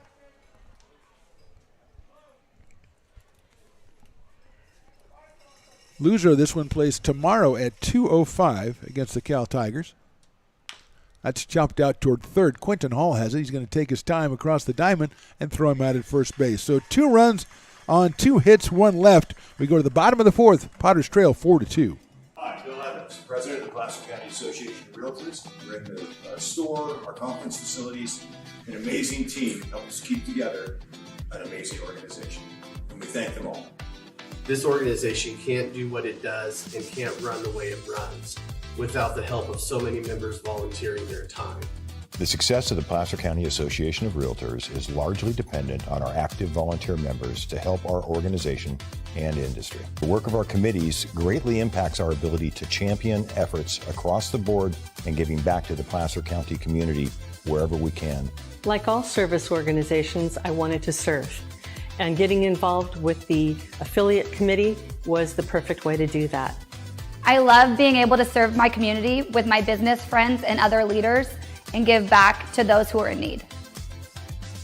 The thing I love about the PCAR committees is they all work toward the same goal of bringing the community together to support those in need in our surrounding area. I instantly came to the meeting and had a wonderful time, felt like I was a part of something bigger, and it was just the start of my leadership journey.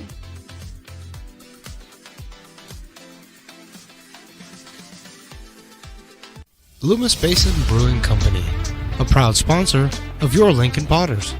Visit them at 3277 Swetzer Road in Loomis or call 916-259-2739. Lincoln Potters Baseball.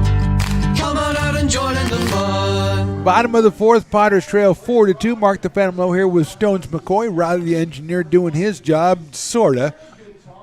And it's going to be Alex Johnson, Austin Menacini, and the top there is Zach Chamiso here as the Potters look to cut into this 4-2 lead in the bottom of the fourth inning.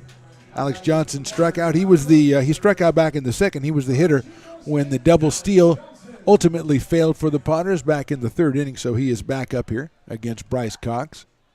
Breaking balls hit foul, so that was pitch number 80 for Bryce Cox. And as we mentioned, Nick Tobin, who's the first baseman, was warming up in the pen during that last half inning for the AE Express. So 0-1 on Johnson. He takes that one outside and low. 1 ball and 1 strike. Potters scored in the first. They scored in the third. They've had runners on base in every inning. Fastball is hit down the third baseline. That's a foul ball to the right of Wyatt Abramson. Foul, but not by much. Well, yes, that's true, Stones, but in this game, it doesn't have to be by much. No, because if it's foul, it's foul, and we don't have a replay for it. 1-2.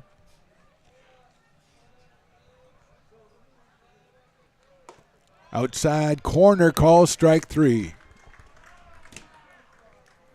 Johnson is out on strikes, and here's Austin Menacini, who singled back in the second inning, so he is 1 for 1. The very generous outside corner has been a staple of the West Coast World Series so far. Yep, outside is definitely hitting. Inside, not so much. There you go. Here's Menacini out of Menlo College. Brother JJ played third for the Potters in yesterday's game. Austin takes in the dirt for a ball, 1-0. Zach Chamiso to follow. The Potters down 2. We're in the fourth. Fastball, good-looking pitch outside corner for a strike, 1-1.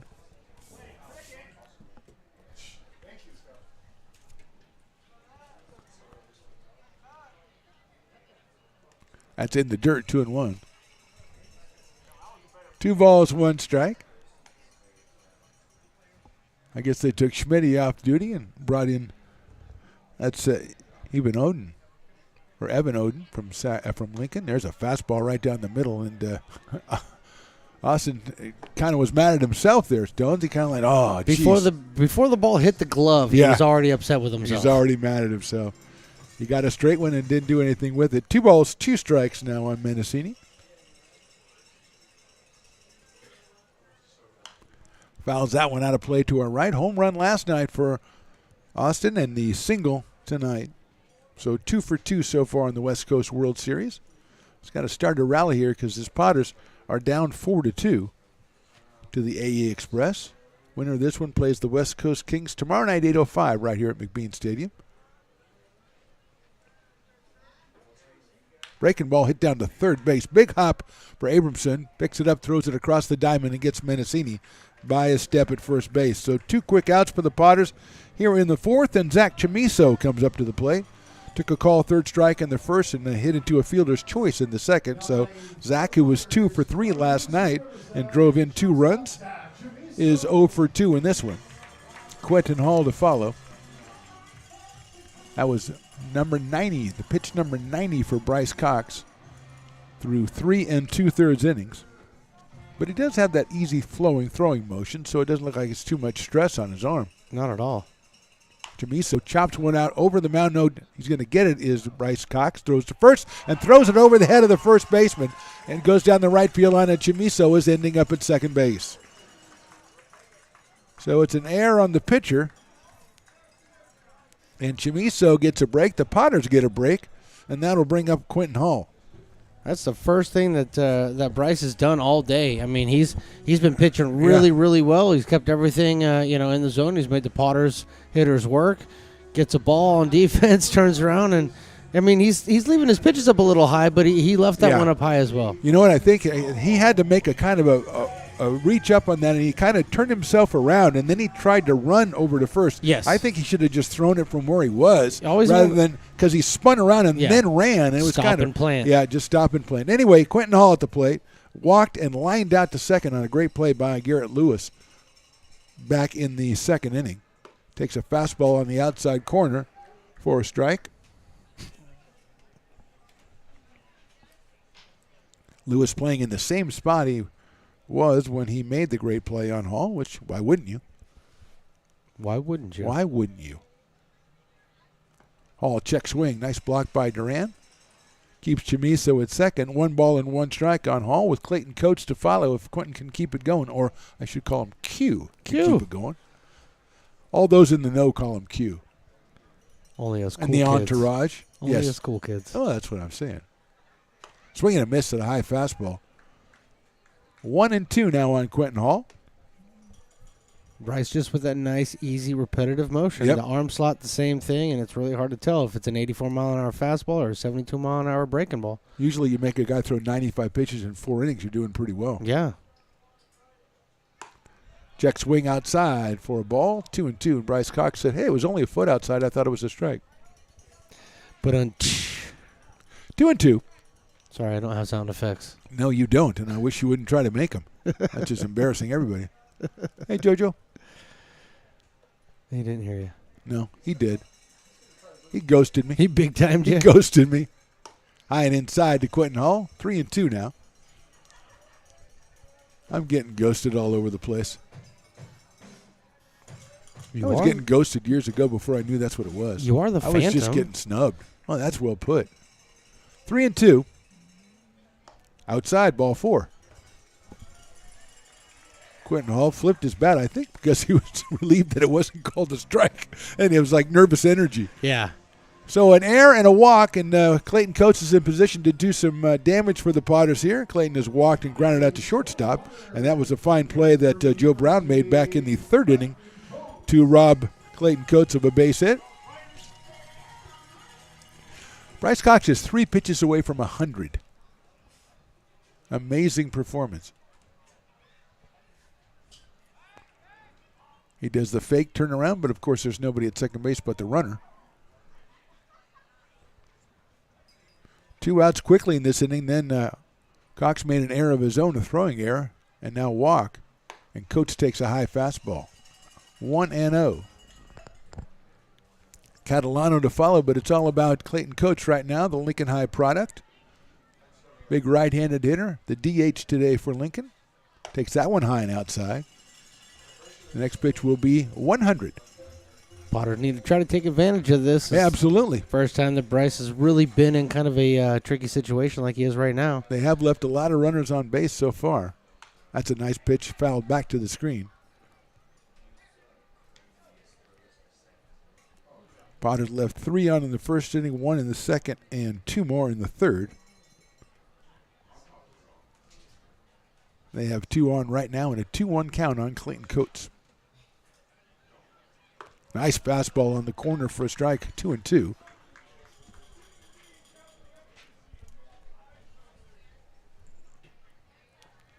Two balls, 2 strikes, 2 outs, 2 on in the bottom of the fourth.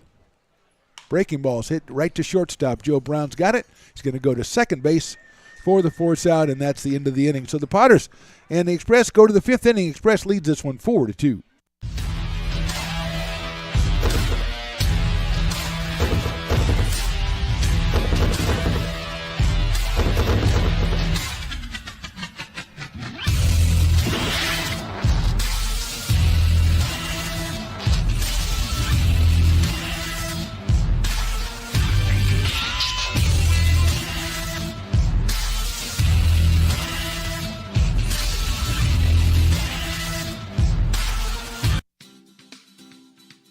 Astro Air Design Incorporated, where you feel the difference. We are a locally owned and operated heating, air conditioning, and custom sheet metal company committed to the highest quality of craftsmanship at a competitive price. Our trained and certified technicians have the knowledge and experience required to install, maintain, or repair your home comfort solutions. Our upfront pricing gives you the peace of mind because you know your price is locked in. Call Astro Air Design Incorporated today.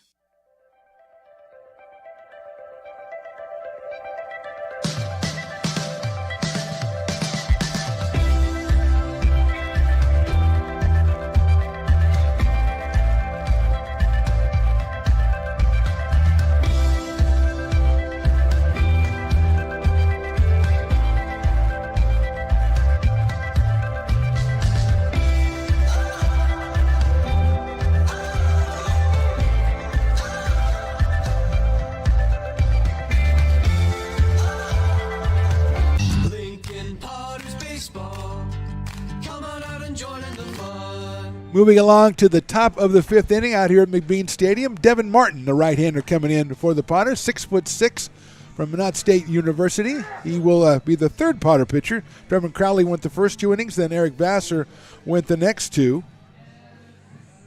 And now Devin Martin comes in. He will face Keisha Kircher, then Cameron Duran, and White Abramson, the first 3 hitters for the AE Express. Top of the 5th of a 7-inning game here. Reminder, the winner of this game goes to the game 11. That is the 8:05 game tomorrow night against the West Coast Kings. That's a winner's bracket final. The winner of that one goes to the final game of the tournament. The loser is going to go have to play at 2:05 against the Cal Tigers for a chance to play at 5:05 against the winner of the Philippine national team and the Alameda Anchors. And then winning that game will get you back into the top side of the bracket, but it's a long haul if you lose this one. So here's Keisha Kircher, who is the dueling dog batter, and he has not really cooperated so far, Stones, with a walk and a fly to center. Oh, you had questioned Willie's taking him in. I did. I really did. Five-hole hitter, yeah, so I did. Hopefully it comes through this time. He chopped it to the left, a third off of the glove of Quentin Hall into left field for a base hit. So takes the first pitch, gets the 6th hit for the AE Express, and that will bring up Cameron Duran, the catcher. So the dueling dogs batter is walked and singled. So Willie's having a tough day today. Although, to be fair, 4 or 5 strikeouts for the Potters pitchers so far. Duran's flied to center, and he is walked. Breaking ball is high, 1-0 on Cameron Duran.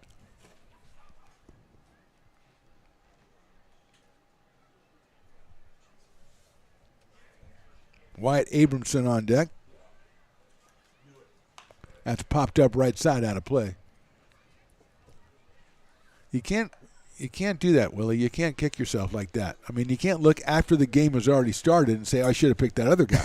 You can't do that. You're a professional. Come on. Been doing this for years. Are we talking about maybe Duran? No, no. We're not going to name names. I'm just saying. Wrecking ball's outside. I mean, why not name names at this point? You know? Because Willie needs to learn. Oh. You make your choice. Okay. You don't go And then you back on stick it. with You it? stick with it. Right. You make a mistake, you make a mistake. That's what happens. That's why we're still a guy, working together. A guy comes through. Well, I made many mistakes. That's in the dirt. Blocked by Mendocini behind the plate. So it's 3-1 now on Cameron Duran.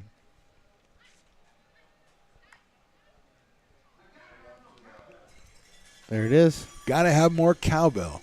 There it is. That's the way he's taking away the pain of the dueling dogs batter. He's just going to get more cowbell. Well, that was a solid idea, a solid theory. 3-1 pitches outside low, ball 4. So Duran gets a base on balls. First and second. Second inning in a row that the Express has put their first 2 hitters on base. And here is White Abramson, the third baseman, who was singled and scored in the second, struck out looking in the third.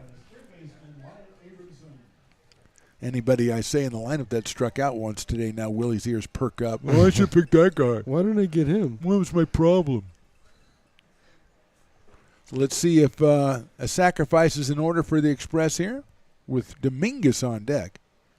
Shows bunt. Bunts it, pops it up, and almost Stones McCoy can make a play on that one. It was a foul ball. So Dominguez on deck, and then Greg Weiss. Not too often your bunted foul balls go as far back behind the stadium as they do. That is unusual, to say the least. Hall comes in at third, Rodriguez at first. Shows bunt again, and here's the pitch. Breaking ball's high. 1-1 now on White Abramson.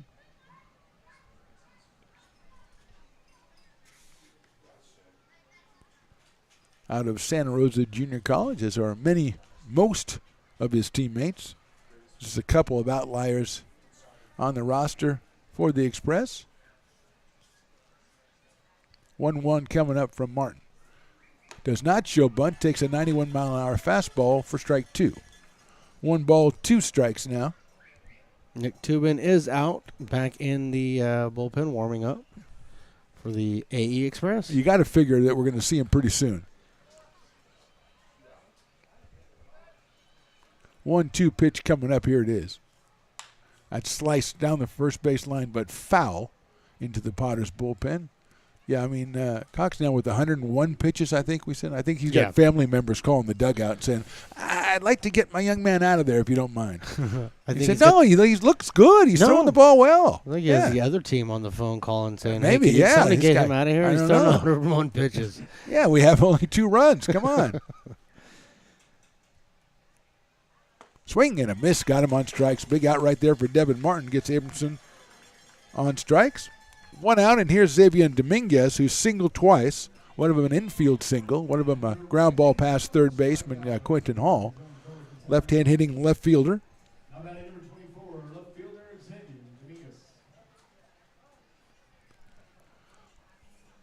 Hall has to play up on him, as does Dominic Rodriguez at first base after the chopper he had last time. Time is called as Devin Martin took a little bit too long there. 4-2, top of the 5th. We've got 1 out now. Express with the lead. Everybody gets back to their spot, then the umpire leaves. Ball came in from the bullpen. He could be the judge again. I don't want to blame it on the umpire. No, I wasn't blaming. I was just curious. That's all I'm saying. Okay. Just curious. I'm blaming it on the umpire. He didn't do anything. He said it came off the field. Nice breaking ball in there for a strike, 0-1. At least we got him on the field. I just was thinking about becoming a judge. Yes, but you were. You've got to really know a lot of stuff about the law and stuff. You can't just, you got to read briefs and stuff. It's very difficult. Don't you like to read? I do like to read. Briefs? I don't. Boxers, briefs, it doesn't matter. That is down low for a ball. I just think, you see him on TV, it looks pretty easy. But they did a lot of work to get to be a judge. They don't show you that on all the TV shows. Some of those guys might do a lot of work. Some of those guys just or breeze ladies, right through it. Okay? Or women. Or women, yes, yeah, of course. A lot of lady judges on TV. More lady judges. I think so. Chopped foul by Dominguez, so it's 1 ball and 2 strikes. At least the better ones. Well, I think probably they are. No nonsense. No nonsense. Yeah, no nonsense. Judge Judy, my favorite. Not in my courtroom. That's my favorite thing.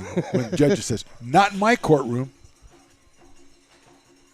My son's writing me a note, and I'm not really He's not sure. writing a note. He's just writing and writing and writing. I'm not repeating what my son says. It's 1 and 2. It's not worth I it. saw one word, and that's enough. Okay. Strung on, fouled in the catcher's glove. He got him on strikes. Big out right there, and a nice job by Mendocini to get the strikeout on Dominguez. And here is Greg Weiss, who was a pinch hitter last time and wrapped a double to left field. So he is 1 for 1 in this one.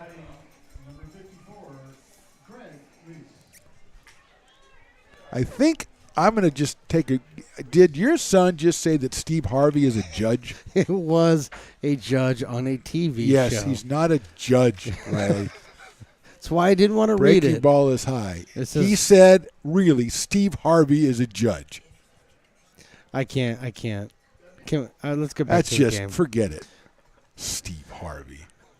No, he meant Stephen Harvey. Stephen Harvey. That's Judge Stephen Harvey, Yeah, sure. totally Of course, different. we know that.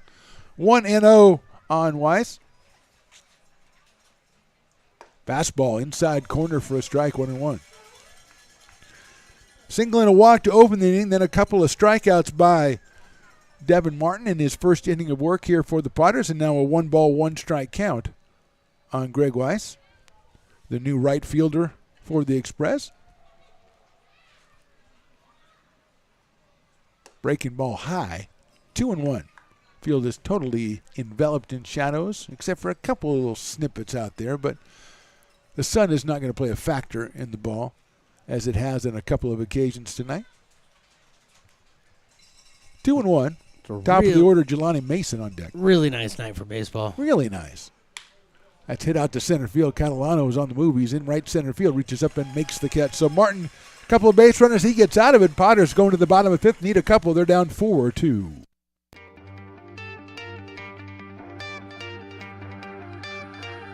Gooseport Public House.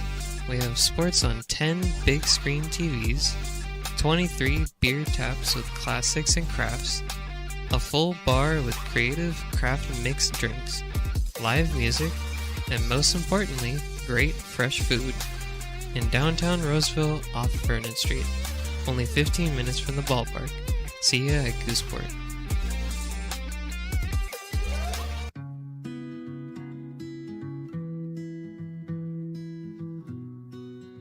Lincoln Area Archives Museum is the official partner of the Potters 100th anniversary season. The museum is located just around the corner in Bierman Plaza in the center of the old historic district. Plan your visit and learn about early Lincoln history.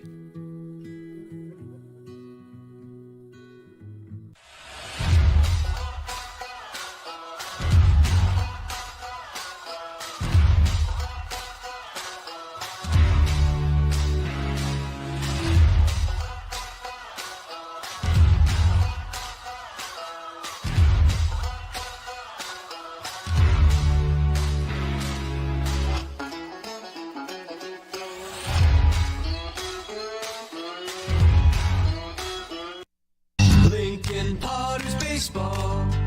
Come on out and join in the fun. Bottom of the fifth inning, Potters looking up at a 4-2 deficit. Chris Catalano, Dominic Rodriguez, and Parker Hellickson, the first three batters against Bryce Cox, who's back out on the mound for the AE Express. 102 pitches under his belt so far, and he is taking on Catalano, who has doubled and walked in this one. And we figured out the whole Riley-Steve Harvey conundrum. Yeah, but we're not going to address it. And we will in a minute. That's chopped down the third base line. That's a fair ball into the corner, but Dominguez is all over it. Catalano rounds first, and he's going to stay right there. Beautiful throw by Dominguez. He's really, really good in left field. He's playing it like he's played here his whole life. Catalano with the single, his second hit of the game. He is down at first base, and here's Dominic Rodriguez. He's walked and he's doubled in a run in this game. He is 4 for 4 in the tournament so far with 5 runs batted in. So Catalano didn't hit it real hard, but picked a perfect spot to put it in. Rodriguez swings and misses and stones. There's that high inside fastball he's going after. And that one, I think, was a little bit too high. A little bit too high, and just couldn't get the bat caught up to that one. 0-1 now on Dominic Rodriguez out of Turlock, California. That's a fastball right down the middle. 83 miles an hour, 0-2 with Parker Hellickson to follow. Rodriguez takes a minute to step out, steps back in that wide open stance of his.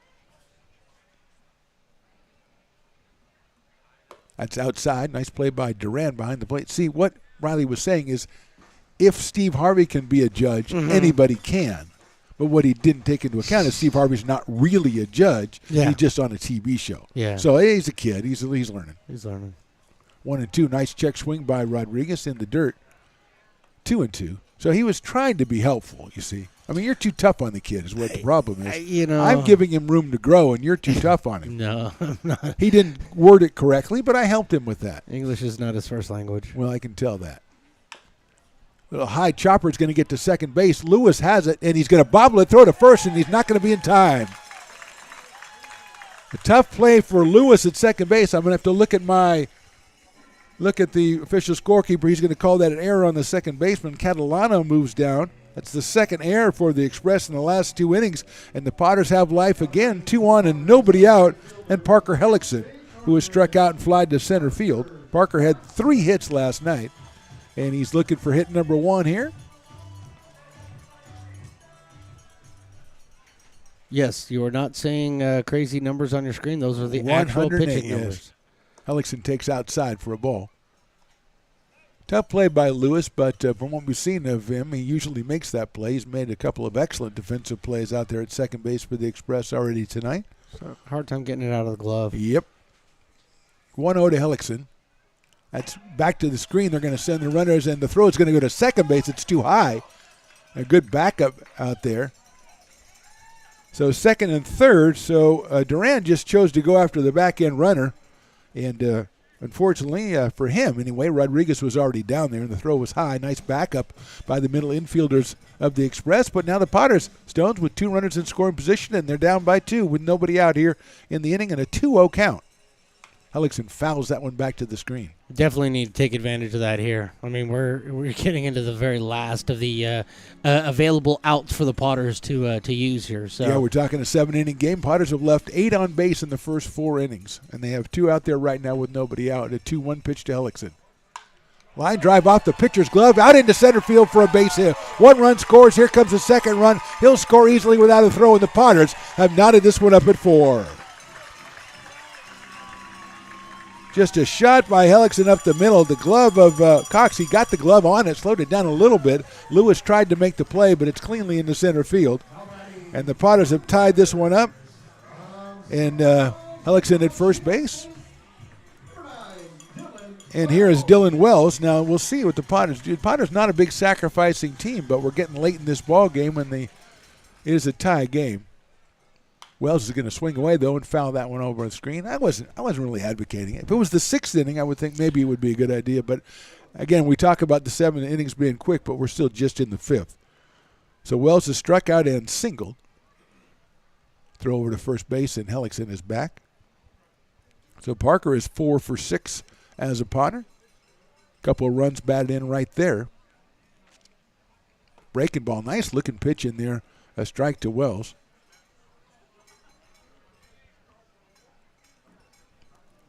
Quiet over there in that bullpen. Very quiet. Well, Tobin's already out. Look out. He might have hit him. I think it did. It did. Yep. So Wells is going to be, and I think that might be the one. I mean, that's pitch number 115. And Cox just looked over at his head coach, just kind of gave him the stare like, hey. And Coach stood up for a second. He's put in a lot of work out there today. 115 pitches. Here's Alex Johnson. Johnson has struck out twice, looking both times. So he is 0 for 2 in this one and looking to pick one out right here and put the Potters ahead. He's showing bunt here, and here comes the first baseman. It's high. There goes the runner. The throw to third. He was going to be out, and the ball gets away, and the Potters are going to score the go-ahead run. So Hellickson is going to score. I guess the arrow would go to the third baseman on that one. It looked like it was a pretty decent throw. So another error, and the Express have committed 3 errors in the last 2 innings. And advancing to second base is Dylan Wells. Hellickson scores the go-ahead run. The Potters lead at 5-4. And Stones, I don't know about your vantage point, but he looked dead to rights at third base to me. He was dead to rights. The problem was that the ball was a little bit low. Still a catchable ball, but low enough that third baseman he was in between. He wasn't sure if he was going to have to pick that on a skip, or if he was going to catch it in the air, and that is what cost them there. Maybe he had an eye on the runner as well coming in. 2-0 on Alex Johnson. Outside ball 3-0. But the execution of the delayed steal that way, I mean, it worked out exactly the way they wanted that to. So, man, you're playing with fire there, and that time definitely you playing with fire. You got it. 3-0 pitch. Johnson takes outside ball 4. So he goes down to first base. So far we have a single, an error, a single, a hit by pitch, a double steal where they threw the ball away, and then a walk, and now we're going to have the pitcher coach come out to the mound, and I hope they give Bryce Cox a real fine ovation when he leaves the mound, because he's put in a heck of a performance here today. We'll step away for just a minute. It's the bottom of the 5th. Potters have grabbed a 5-4 lead.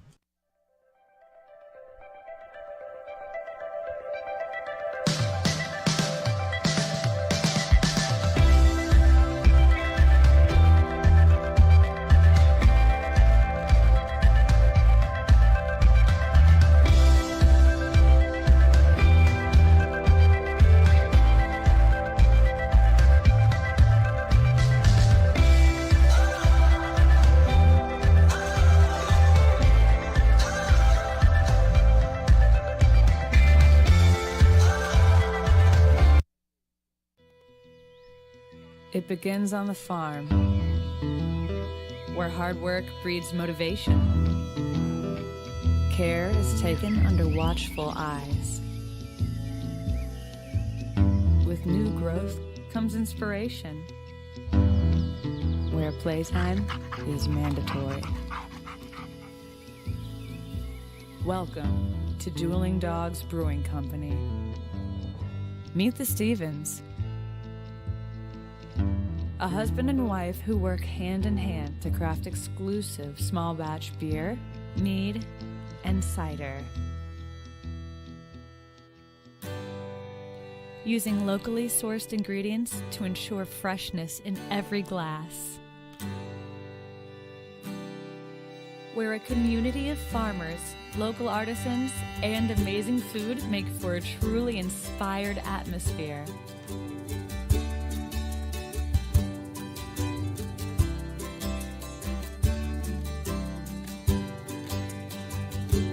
At the end of the day, we know the value of hard work. The families it unites, it's in the pride we take, the stories we tell, and the best friends who are cherished. Dueling Dogs Brewing Company.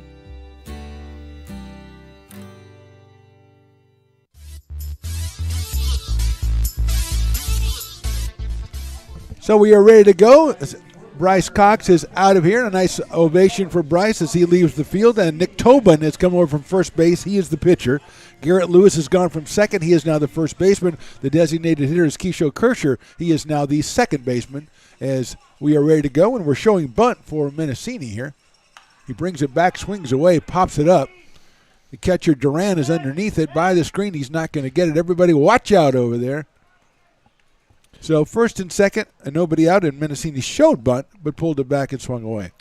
Yeah, that was just out of play. Yep.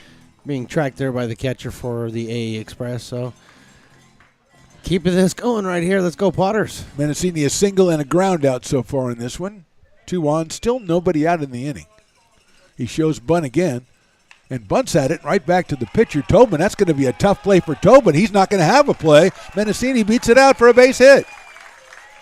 Well executed bunt right there. I would say it is well executed if they can't get him at first base, yes. I mean, that's just, you can't put it anywhere better than that. If you're going to sacrifice, why don't you sacrifice and get on base yourself? Exactly. Okay, well done. And you're bringing up a guy who, is just doing it all this year for the Potters. Zach Chamiso has struck out, hit it to a fielder's choice, and reached on an error today. So he's up here with the bases loaded, nobody out in the fifth. The Potters have scored 3 times. They grabbed the 5-4 lead. And here is Tobin to Chamiso. Zach swings and hits it high in the air to right center field. Moving over is Mason. He's going to have a play. The tag is made. The runners are advancing, and they're going to go. They were going to cut off and go to third, but they didn't, and it's a sacrifice fly for Chamiso. Wells scores. The Potters put another one up on the board, and Johnson moves to third. Chamiso gets himself his 3rd run batted in of the tournament with a fly ball to center field. Again, execution is the key right there. If you have a runner on third, you've got to find a way to bring him in. So the worst-case scenario is that you hit a pop fly that gets out deep enough that you score him on a sacrifice. And the bonus is you hit it to the right part of the field so that your runner at second can get to third. So now you can do the same thing all over again with Quentin Hall if need be. So here's Hall. He's walked, lined out, and walked again. He has got now Johnson at third base. Menacini still over at first. And 1 out in the inning. Potters lead it 6-4. That's high and inside for Quentin Hall.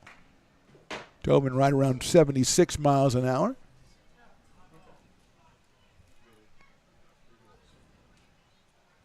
Hall swings and grounds it right back to the pitcher. To second for 1. First is going to be a double play. So a big double play for the Express there. The Potters score 4 times. We go to the 6th. Potters lead it 6-4. The mouth-watering Big Mac with a savory Filet-O-Fish and a tasty McChicken. My goodness, that looks good. Oh, you're making a McDonald's menu hack. Yes, a land, air, and sea. Oh, it's going to tip over. No, it's good. It's good. Very stable. Order the land, air, and sea by name. Build it by hand.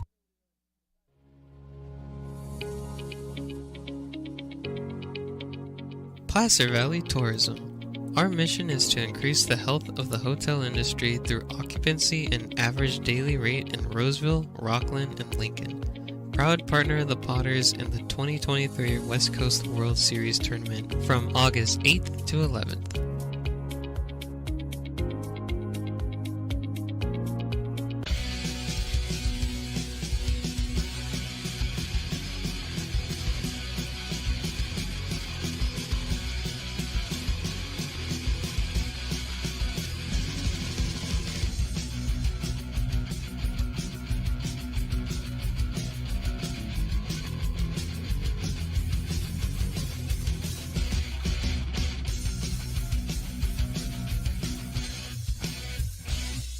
Lincoln Potters Baseball. Come on out and join in the fun. Top of the 6th inning. Potters now with their first lead. They lead at 6-4 after scoring 4 in the 5th. It'll be the top of the order. Jelani Mason, Joe Brown, and Garrett Lewis against Devin Martin, the 3rd pitcher for the Lincoln Potters. He came on in the 5th inning. Gave up 1 hit and no runs and struck out 2. Piper running his dance contest, and I've always said, Stones, the Piper dance contest is his best feature. Oh, absolutely. He runs a great dance contest down there. The one thing he's used to really be good we'd show at? that on the camera, but I don't know what. Yeah. Riley's probably worried about Steve Harvey. Yeah, no, because all he's got to do is switch over to that other camera, that's over there, right there, and then you can see it. I just pushed there the you go. button There you go. myself. Hey, how did you look at Piper? He's having a blast. And he has a great time. He's a good dancer. And he usually makes a good pick on the winner, too. Yes. Sometimes Yeah. they undeserving get the title, but he picks a very good winner at all times. So here we go. Jelani Mason will start us off. He struck out, had a sacrifice, an RBI ground out, and popped out to shortstop. So he is 0 for 3. Riley's still steaming over the Steve Harvey controversy, so that is not going to make him feel better when you start talking about camera angles. No, He's not at 0 all. for. He's having a tough night. He's having a tough night. It's tough going to be a night. long ride home. I'll Oh, tell you yeah. right now. Well, let him drive. Here's Mason against Devin Martin. He fouls that one off, a breaking ball. He might have fouled it off Jelani Mason as he did the walk. He did that walk where you're mad at yourself because you hit yourself, but what control do you really have? You have It's zero not like control. you tried to hit yourself with the ball. But if you hit your big toe, your whole body says start walking. Your body throbs. 0-1. That's in the dirt for a ball. Behind the plate is Austin Menacini. Quentin Hall at third. Zach Chamiso at short. Dylan Wells at second. Dominic Rodriguez at first. Looks like Jaden Bruno was warming up for the Potters in the pen. Remember, it's just a 7-inning affair, and we're at the top of the 6th. Nice pitch, check swing, didn't go. 2-1.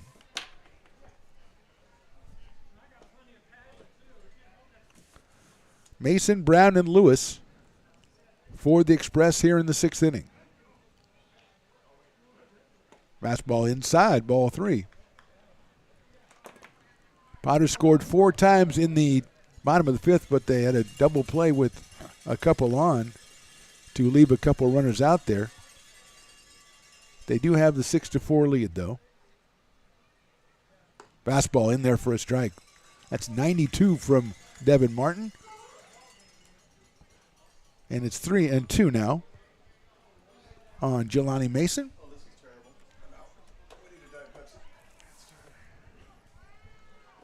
From the stretch, Devin Martin. Breaking ball, line to center field. Catalano comes in. It's going to get down in front of him for a solid base hit by Mason. Hit number 7 for the Express. Mason leads off the 6th with a single. Joe Brown, who's flied to center twice and doubled in a run back in the 4th inning, so he is 1 for 3.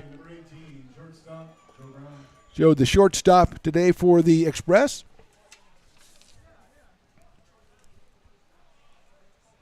Steps in here wearing number 18. He's got the slightly open stance as well, actually more than slightly open.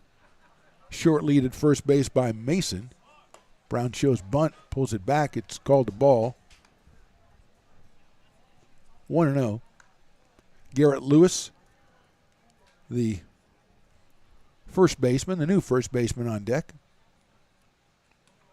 That's a fastball, 2-0.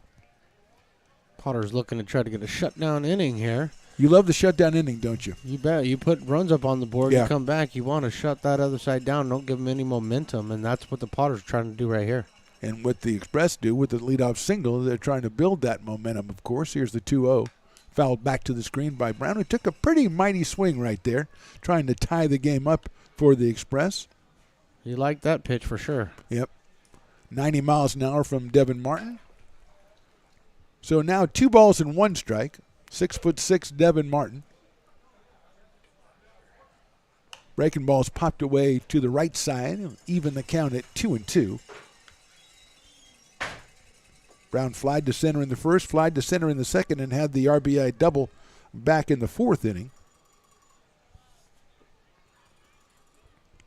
He's up here with a 2-ball, 2-strike count and nobody out in the 6th. There goes the runner. The pitch is a breaking ball fouled off.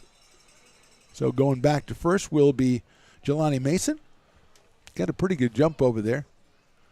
But, of course, with 2 strikes, Brown's going to have to offer anything that looks close. And Massini took the worst of that foul ball. That foul ball was off the top of his mask. So usually you'll see the umpire walk out to the mound when you see that action. He half did that. Did he? Okay. He all walked right. around and he then had the fired right the ball idea down. then? Yeah, okay, yeah, good. yeah. All right. Because umpires are really good about that. Yeah, you bet. Well, it's fraternity back there. It is a fraternity. Okay, thank you for pointing that out. See if Mason goes again at 2-2. Martin's going to hold the ball for about a week and a half, and finally, I got to go home. I'll have a babysitter till 9. Okay, I'm sorry. Vacation I gotta go. over. I got to go.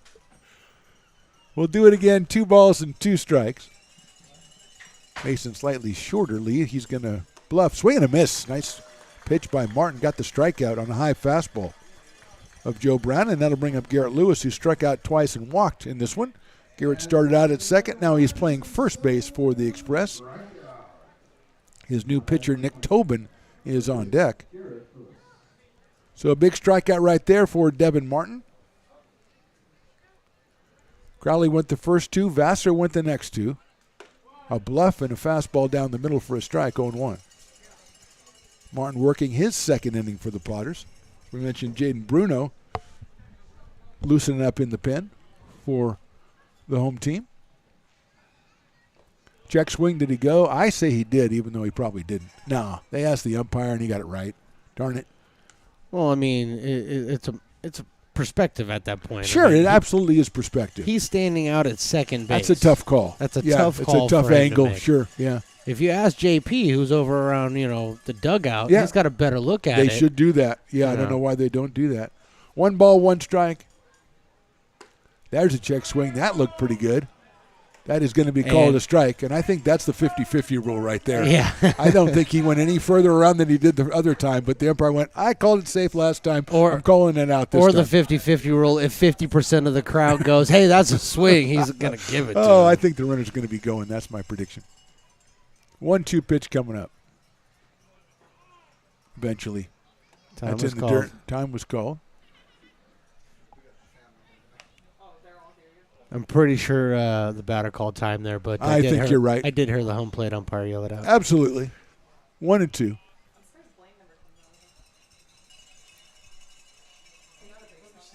Fastball. Call strike 3. Beautiful pitch right there by Devin Martin. That's 4 strikeouts for Martin, and now he's got the tough Nick Tobin at the plate. The pitcher, he started out at first base, now the pitcher. He walked in the first, singled in the third, and grounded to third in the fourth, so Nick is 1 for 2 in this one. So Mason with the leadoff single, then a strikeout of Brown, a strikeout of Lewis, but now Nick Tobin. Breaking ball in there for a strike, 0-1. Really have to think you might see Mason taking off at this at-bat with 2 outs, trying to get himself in scoring position.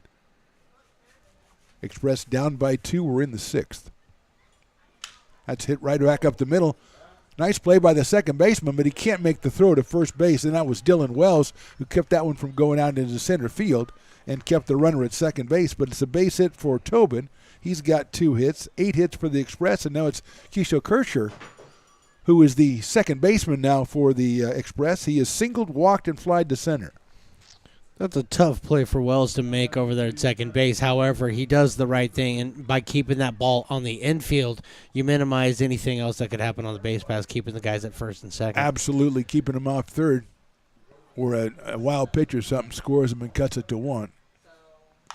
There's a chopper down the third base line. That's a foul ball, and it's a good thing for the Potters it was, because that was trouble. And Stones McCoy makes the call of foul. It was close. It was close, but it was foul. Third base coach is down there going, I want to argue, but it actually was foul. But I really want to argue because it should have been fair. So Kersher with an 0-1 count on him.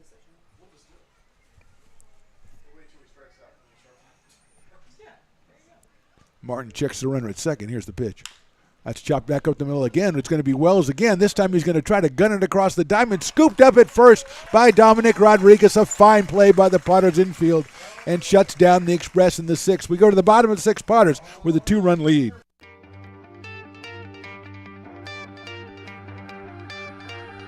Gooseport Public House. We have sports on 10 big screen TVs, 23 beer taps with classics and crafts, a full bar with creative craft mixed drinks, live music, and most importantly, great fresh food. In downtown Roseville off Vernon Street. Only 15 minutes from the ballpark.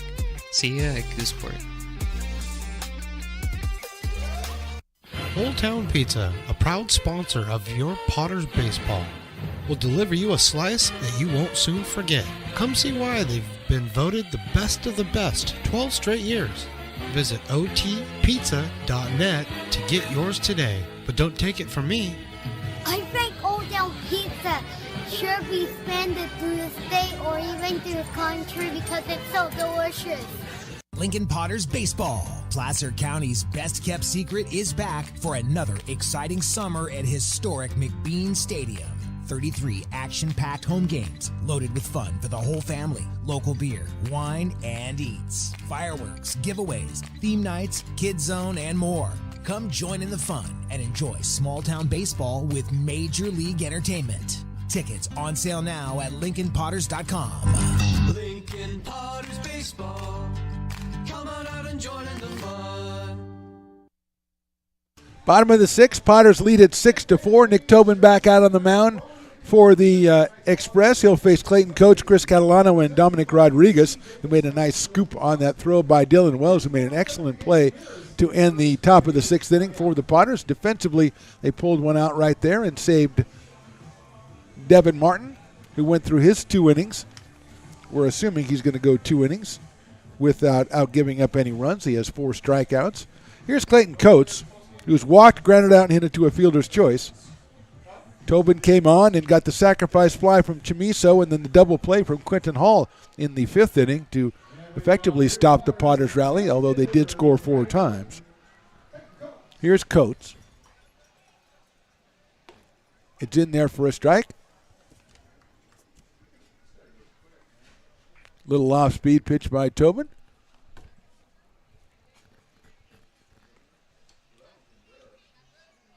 That's in the dirt for a ball. 1-1. That's a nice pitch. Thanks, Stones. Thanks for that expert commentary. I'm sure glad I got you in the color chair today. You're welcome. I would rather you didn't fall apart right now. High fly ball, deep left center field, moving over Mason. And he'll make the play in deep left center field for the first out. So Coates hit it well, but flies out to center field for the first out. And Chris Catalano, who has doubled, walked, and singled, comes to the plate. And, correct me if I'm wrong, but didn't he have a few hits last night? No, Catalano was 0 for 2 last night. Okay. It was Hellickson who had the That 3 was hits last Hellickson night. that had 3 hits I would last say night. something about that, but I get them mixed up all the time myself. Okay, yeah, so there yeah, you go. yeah. So I cannot criticize at all. Chris is from Folsom, California. It's all new to me. Yes, it is. That is there it in is. there for a strike. No, that's a beautiful pitch. That is a overhand curveball. So it's the 10-2 or 10-6, 12-6, or 12-6 drop. Yeah, and at 63 miles an hour, that's impressive. that really is. I mean, if you're not speeding on the freeway and you're getting outs, you're doing pretty well. Yeah, you know. This I guy, mean, you're not even getting. You might be going too slow. You might get the citation for going too slow. You're gonna get that ticket for sure. You're right, though. It's the bottom line is you got the strike call, so it doesn't really matter. 0-2 pitch. Outside for a ball, 1-2. Dominic Rodriguez on deck. We need to stop the presses. Riley is writing something down. And we've already been down this road. This could be anything. Swing and a miss. He got him on strikes. So Tobin gets the strikeout. 2 outs here. Here's Dominic Rodriguez. He has walked, doubled, and reached on an error. So he's been on base all 3 times.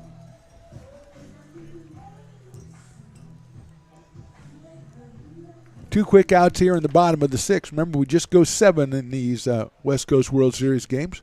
Breaking ball is outside for a ball, 1-0. Starting them off with the 63-mile-an-hour breaker.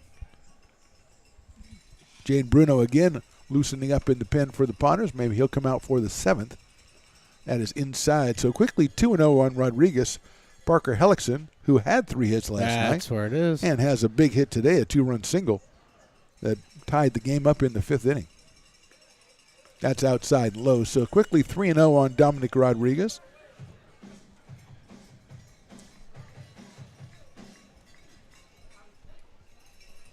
A lot of cowbells tonight. That's high, ball 4. So Rodriguez reached base again. He's got 2 walks, reach on an error, and has an RBI double. So he's down to first base. And here is Parker Hellickson, who struck out in the 1st and flied to center in the 3rd. But maybe the biggest hit of the game so far, the 2-run single in the 5th to tie this one at 4. And the Potters eventually scored 2 more in the inning. So Parker comes up here with 2 outs and 1 on in the 6th. He's going to watch a fastball go high and outside at 76 from Nick Tobin. 1 ball and no strikes. Looks down at Mike Marjama at third base. Mike, again, stylish down there. He likes to go with the two-tone. Yes. You know, he does at third base. He likes to have the pants, very bright colored pants, and he's got a nice top. The ensemble looks very nice. Oh, and he's always rocking the right shoes. So his shoes his shoe game is very good. Yeah, they're color coordinated. You're right. That's a great point you make there. 1-0 pitch. There goes the runner. It's going to be inside. The throw to second base is too late. And safe at second base is Dominic Rodriguez. Another good throw by Duran. He's got a really fine arm and a really good release, but that one was stolen on Nick Tobin. Yeah. And he just he got a break on him, and the ball just didn't get to home plate fast enough for Duran, who made another excellent throw. But now 2-0 on Hellickson, and he's got another run out there in scoring position. Love an insurance run right there. Nicely said, sir. Fastball inside corner strike. And you've got Kircher, the second baseman, is kind of close to second base to try to keep the runner close, Rodriguez, and a nice place for Hellickson, who's hit a couple to right field in the last 2 days. A little bit of hole for him over there. 2-1 pitch coming up from Tobin. High fastball, 3-1. Dylan Wells is on deck. Got a single and been hit by a pitch tonight. The second baseman also made an excellent defensive play to end the top of the 6th inning. 3-1 pitch coming up. Popped up over us, so it's 3-2 for Parker Hellickson. Cal State Northridge for Parker. They are the Matadors, I think. I'm not sure. You looked this up the other day, didn't you? No, I looked up somebody else. We looked up the Highlanders. Remember, Zach Chamiso was the Highlanders. Yeah. Matadors, yeah, you might be right. You're probably right. Breaking balls hit down to third, but it's a foul over the head of Mike Marjama. I think you're right. Hi, Lindsay. How are you? And the only reason why I think you're right Why are is you because lurking over my shoulder? She wants to know what we're going to be doing for a postgame, and I haven't decided yet because I have yet to tell her what we're doing for a postgame. You know who we want? I'll tell you who we want. Me. Steve Harvey. We want Steve Harvey. Steve Harvey. So you can have anybody else but Steve Harvey. Oh, forget it then. Yeah, that's Steve Harvey. Yeah. That's chopped down to third base, handled by Abramson. Across the diamond to first, and they get him by a half a step over at first base. So we're going to the seventh. Potters need 3 outs. They lead at 6-4. It begins on the farm, where hard work breeds motivation. Care is taken under watchful eyes. With new growth comes inspiration, where playtime is mandatory. Welcome to Dueling Dogs Brewing Company. Meet the Stevens, a husband and wife who work hand in hand to craft exclusive small batch beer, mead, and cider. Using locally sourced ingredients to ensure freshness in every glass. Where a community of farmers, local artisans, and amazing food make for a truly inspired atmosphere.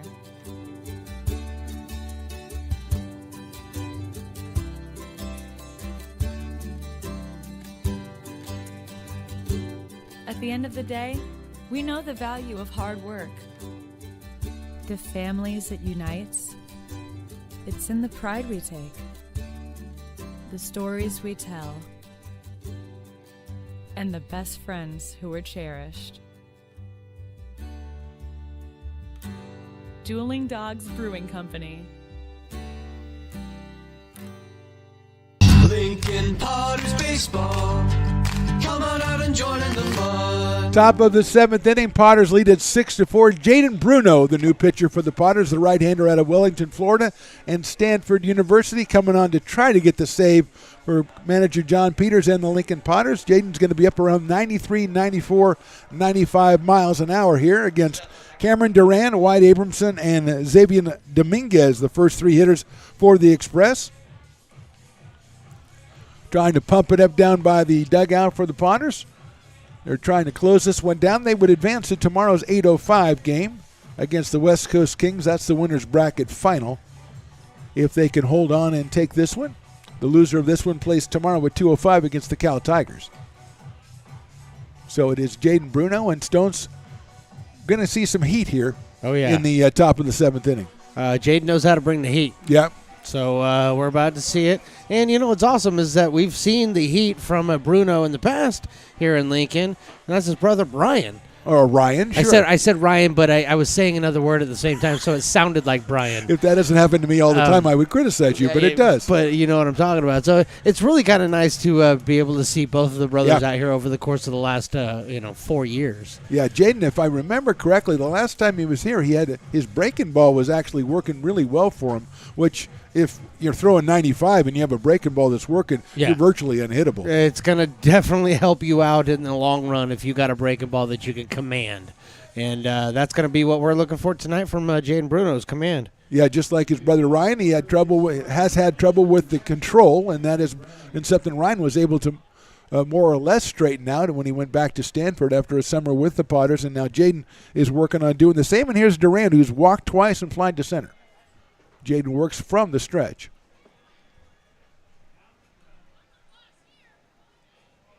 And likes to take a long time. Swing and a miss at a fastball at 95. Duran said, I'm going up there swinging, and I respect that. I respect it, He went up there to take a giant cut, and he is behind in the count 0-1.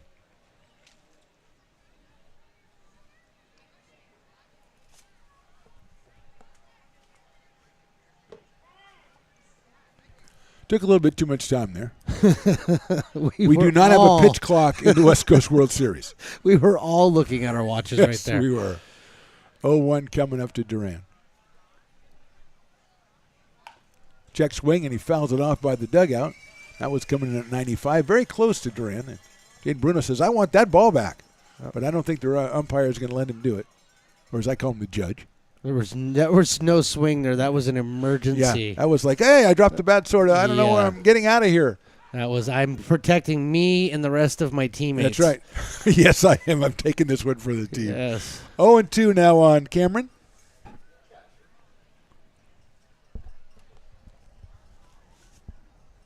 Right-handed hitter against the right-hander Jaden Bruno. Fourth Potters pitcher on the night. The cowbells are ringing out here. That's chopped down the third base line. It's a foul ball. Duran running as fast again. Was hoping it was fair because he just wanted to be over, but he also would have beat that out. He would have that beat was that a out. big chopper down the third base line. So he's not sitting around and waiting for stuff to happen. He's going after that ball. Got to Well, respect that approach. You attack a guy who's got primarily a fastball. That's what you want to do. 0-2. Top of the seventh. 6-4 Potters. Fastball misses outside. Actually took something off that at 87, so it might have been a breaking pitch from Jaden Bruno. It may have been a breaking pitch. Just maybe he changed up the grip on the fastball a little bit. Either way, just trying to keep it down. Yep. 1-2 now on Duran. Line drive into center field. That's a base hit. So Duran fights off a couple of pitches and lines a base hit into center field to start the top of the seventh. Hit number 9 for the Express, and that'll bring up White Abramson, who has one of those 9 hits and has struck out twice. So he is 1 for 3. Singleton scored back in the second inning.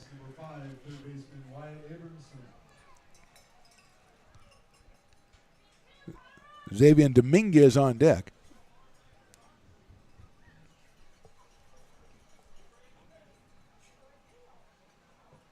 Fastball inside, 97 miles an hour from Jaden Bruno. But he is behind in the count, 1 ball and no strikes. Yeah, just missing off the inside part of the plate. A lot of movement on that pitch. Fastball again, that's in there for a strike. That's at 94. So 1 ball, 1 strike now. Kind of moved him back off with that first pitch inside to be able to touch the outside part of the plate. Duran with the short lead over at first base. He singled to open the inning. That's in the dirt. Nice block by Mendocini, and runner's going to go. The throw to second base would have been in time, but it's off the glove of Chamiso, and safe at second base is Duran. I say it would have been in time. It would have been close probably, but it looked like the ball might have beat him there had we been able to handle that one, but he's going to go down to second base. It would have been a really, really close play at second base. 2-1 now on Abramson. Potters trying to get these tough final 3 outs to nail this one down and move on to tomorrow's winner's bracket final against the West Coast Kings, but the Express fighting tooth and nail here, 2 balls and 1 strike. Fastball inside, 3-1.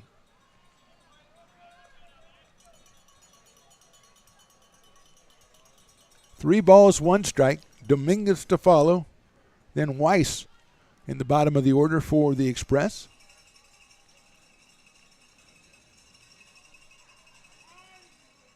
Time is asked for and granted for Abramson.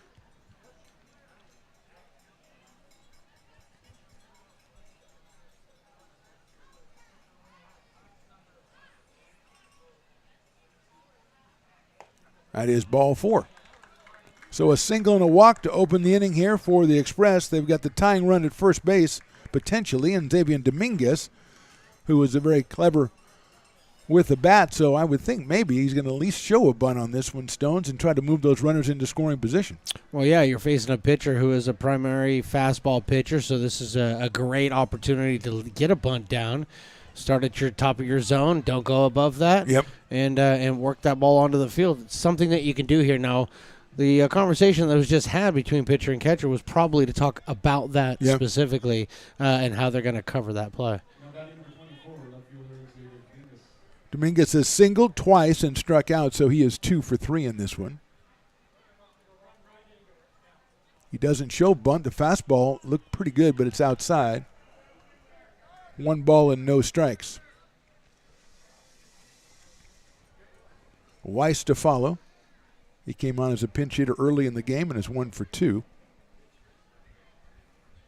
Now he shows bunt, pulls the bat back, and it's a called strike at 95 from Bruno. 1 ball and 1 strike. A little stirring in the Potters bullpen. See if we can get some identities down there, or if it's just stirring around and no real activity. 1-1 on Dominguez. Hall at third base is going to be coming up. Shows bunt, pulls it back, and that is a good-looking pitch, but it's a ball. 2-1. Down low a little bit on Dominguez. Bruno keeping the ball down low for all 3 hitters that he's seen. He hasn't been losing it high, just a little bit outside, a little bit low. Which is a great sign because Bruno has a tendency to be high with his fastball. So great sign to see. 2-1. That's big chopper out towards second. Wells has it, then he drops it, and everybody is going to be safe. He was going to have only one play to flip it to second base, but could not make the play, and so now it's bases loaded, nobody out. And now we're going to have a meeting at the mound, and we'll talk about it. We'll step away for just a second. Potters lead at 6-4, but bases loaded here in the top of the 7th.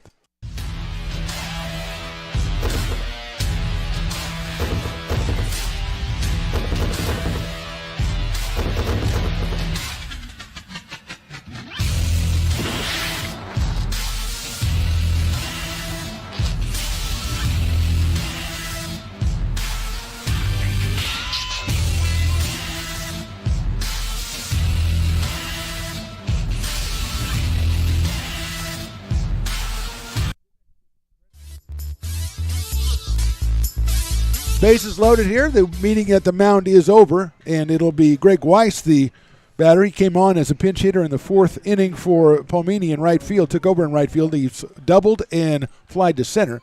So Weiss is 1 for 2. Potters lead by 2, but the bases are loaded, and nobody out here in the top of the 7th.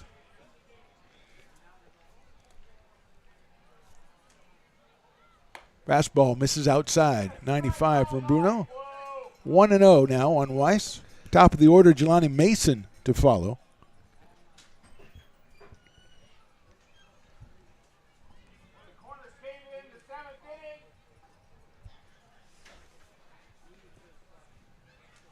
That's a fastball, and it's down low, so it's 2-0 on Weiss.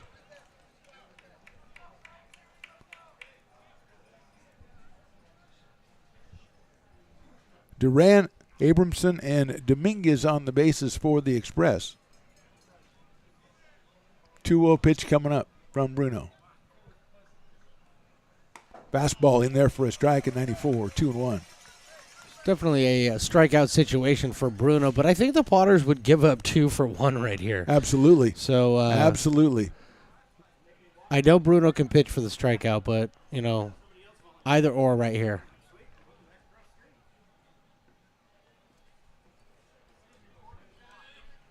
Two-1 is inside and it hit him. Weiss goes down to first base. A run scores. Bases are still loaded.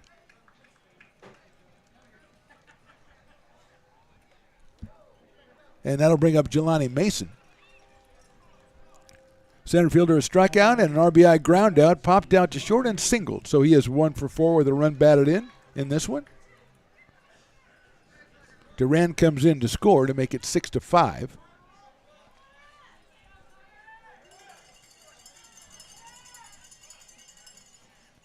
Left-hand hitting center fielder Mason against Bruno. Fastball gets in off the catcher's glove, and here comes the run in from third, and he scores, and it's a tie ball game. Abramson scores. Moving to third is Dominguez. Weiss now is at second base. Still nobody out here in the 7th. Remember, we only play 7 in the West Coast World Series until the championship game. And this one now tied at 6.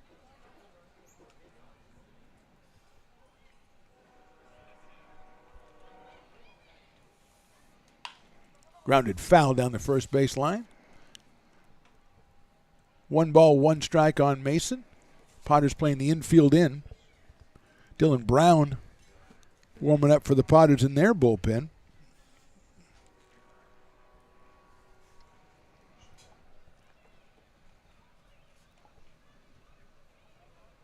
Mason takes a fastball in there for a strike. 1-2 on Jelani Mason. Joe Brown on deck.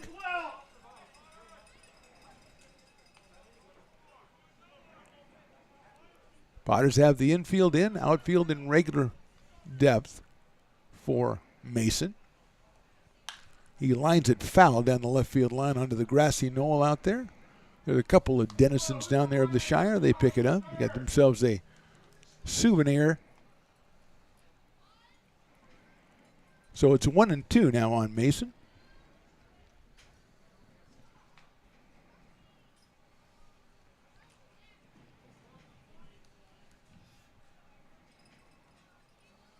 Fastball, and I think that hit him.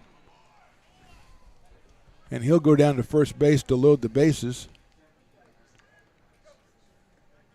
So the base is loaded now with nobody out. Hit him on the shoulder. Was very close up there. Hit him on the right shoulder, the left hand hitting Mason. So bases loaded, nobody out. Joe Brown coming to the plate. He's flied to center twice, doubled and struck out.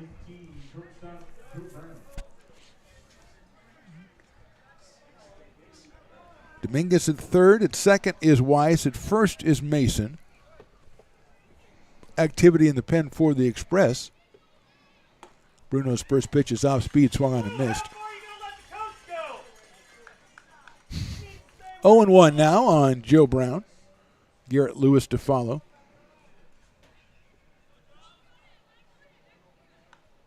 Nobody out here in the seventh. 2 runs in. Hit sharply out to shortstop. Backhanded by Chamiso. He's going to go to first for the out. A run scores. And runners move up to second and third. So it's an RBI ground out for Brown. Scoring is Dominguez. Third run of the inning. Moving to third now is Weiss. At second is Mason. And it's now 7-6 in favor of the Express.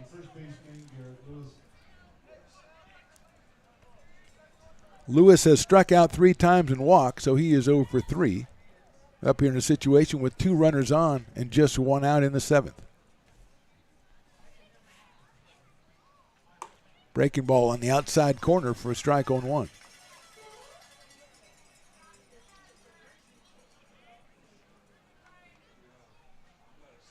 Potter still with the infield in. Bruno 0-1. Fastball in there, call strike. 0-2 on Garrett Lewis. Started out at second base today. Now he is at first base. Although that may change as we have activity in the bullpen, so Nick Tobin may not come out to try to close this one in the bottom of the 7th. 0-2 pitch coming from Bruno. That's chopped foul down the third base line. Over by the dugout, handled by the Express. And we'll go back and do it again at 0-2. In fact, we got number 53 warming up for the... another mystery man? Yeah, exactly, A Express. And 53 does not currently reside. We have one guy on the roster without a number, and he's a pitcher. So it could be him. We don't want to say. Fastball in there, call strike 3. So Lewis is out on strikes, 2 outs, and now Nick Tobin. And a very important batter here. He is 2 for 3 so far. Walked, singled, grounded out, and singled. Express have scored 3 times. The third base coach trying to have a little bit of, I don't know if he's arguing with the umpire or this guy in front of us, Stones. I don't know. But either one, he's not going to win. I'll tell you that right now. So big out right here, Nick Tobin with 2 runners on. Express have scored 3 times in the benefit of 2 hits. Couple hit batters, couple of walks. Swing and a miss and an off-speed pitch. That's the pitch, Stones, we were talking about before that he was throwing last time we saw him pitch, that off-speed pitch, about 83, 84. Yeah. That's a great takeoff from the 95-mile-an-hour fastball. 0-1 now on Nick Tobin.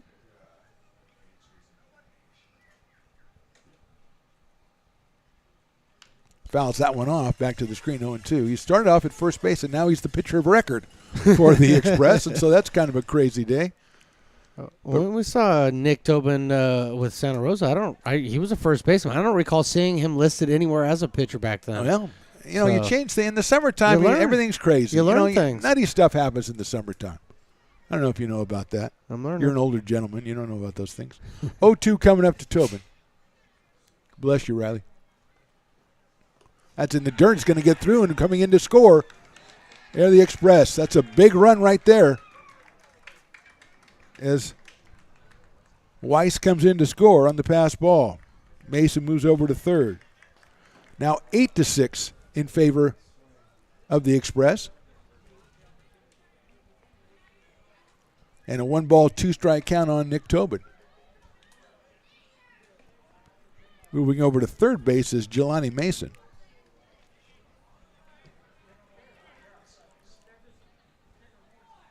Here's the 1-2 coming up by Bruno. Swing and a miss. Got him on strikes. 4 runs on 2 hits in the inning for the Express. We go to the bottom of the 7th. It's the last one, ladies and gentlemen. Potters trail 8-6.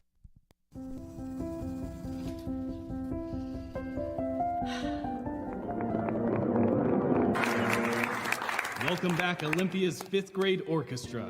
Perhaps there's no place like your home because you made it so at RC Willey. Hi, Bill Evans, President of the Placer County Association of Realtors. We're in the store, our conference facilities, an amazing team help us keep together an amazing organization. And we thank them all. This organization can't do what it does and can't run the way it runs without the help of so many members volunteering their time.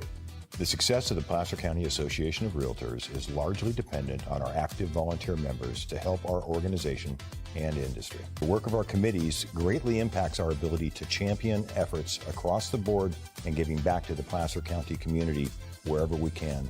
Like all service organizations, I wanted to serve. And getting involved with the affiliate committee was the perfect way to do that. I love being able to serve my community with my business friends and other leaders and give back to those who are in need. The thing I love about the PCAR committees is they all work toward the same goal of bringing the community together to support those in need in our surrounding area. I instantly came to the meeting and had a wonderful time, felt like I was a part of something bigger, and it was just the start of my leadership journey. Lincoln Potters Baseball. Come on out and join in the fun. New pitcher for the AE Express is Eli Yamanaka out of Santa Rosa Junior College. He comes in to try to nail this one down for Nick Tobin. The Potters will send up Dylan Wells, Alex Johnson, and Austin Mendocini, 7, 8, and 9 in the order. As the Express score 4 runs in the top of the 7th, benefit of 1 hit to take the lead. Wells has struck out, singled, and been hit by a pitch, so Dylan is 1 for 2 in this one.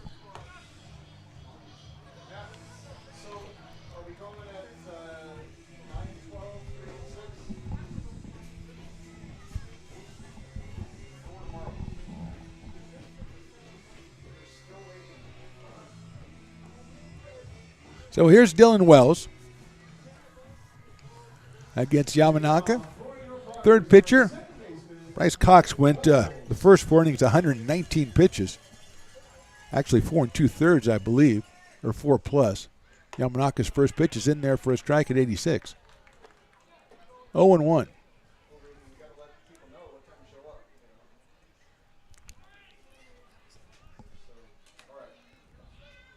That's hit out into right field. Coming on, the right fielder, he's going to have a chance and make the catch in right field. Weiss out there in right field makes the catch for the first out, and Alex Johnson will be the hitter. He's a scheduled hitter. I think we have a pinch hitter here. Trying to get that number for you. I think it's J.J. Mendocini. Number 5. Yeah, Justin J.J. Mendocini is going to hit for Alex Johnson. Potters down to the last 2. Mendocini, and then his brother Austin is on deck. Shows bunt, pulls it back. It's down low for a ball, 1-0. Abramson coming in at third base, and Lewis doing the same at first. Might be Tobin back at first base. They might have moved their infield around a little bit. Yeah, Tobin's probably back at first base. That's fouled off. Landon Weiss has moved into the on-deck circle.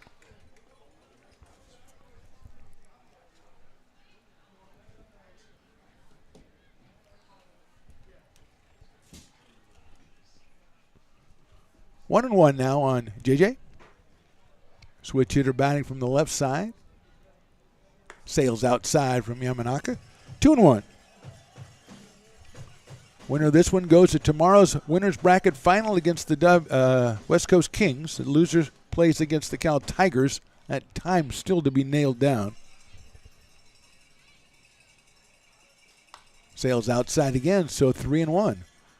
Potters down 2, so they need obviously at least one base runner. And Mendocini trying to provide that.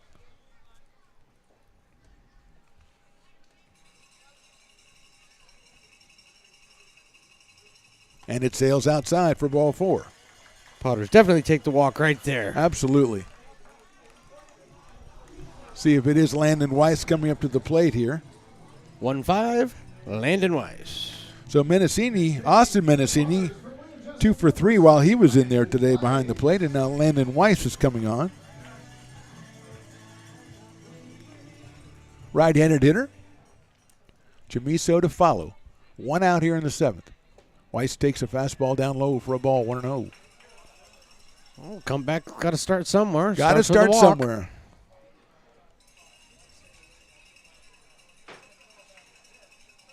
That's chopped foul.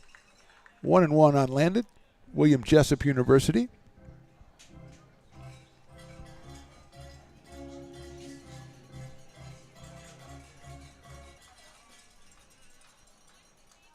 Yamanaka delivers down low for a ball, 2-1.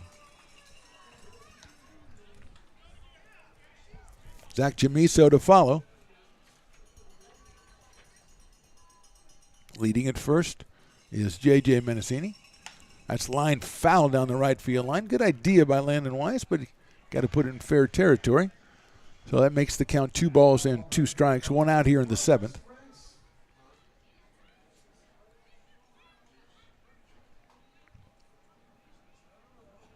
Hit down to third base. Picked up down there to second for 1, over to first, but it's going to be a throw offline, and Weiss is going to be safe at first base. That was Abramson to second base, and the throw to first was a little bit too late. And they just called double play. And the double play, they're going to call interference on the runner going into second base. Yes, they are. They're calling interference on the runner JP in second. That's cannot the game. deal with that. And the double play is called, and that's your ball game. And the Express come out of this with 4 runs in the top of the 7th, and they win this one by a score of 8-6. And we're going to take just a short break and come back because I want to double check and make sure we give the people the right information on what times the game will be tomorrow. So we'll go away for a couple of seconds. Potters lose this one 8-6. We're back in a minute on the Stones Radio Networks.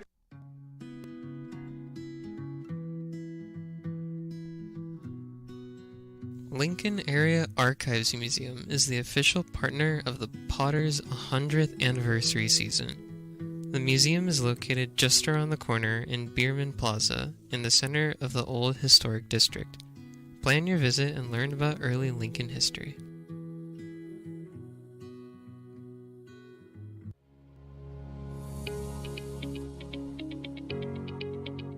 Placer Valley Tourism. Our mission is to increase the health of the hotel industry through occupancy and average daily rate in Roseville, Rockland, and Lincoln. Proud partner of the Potters in the 2023 West Coast World Series Tournament from August 8th to 11th.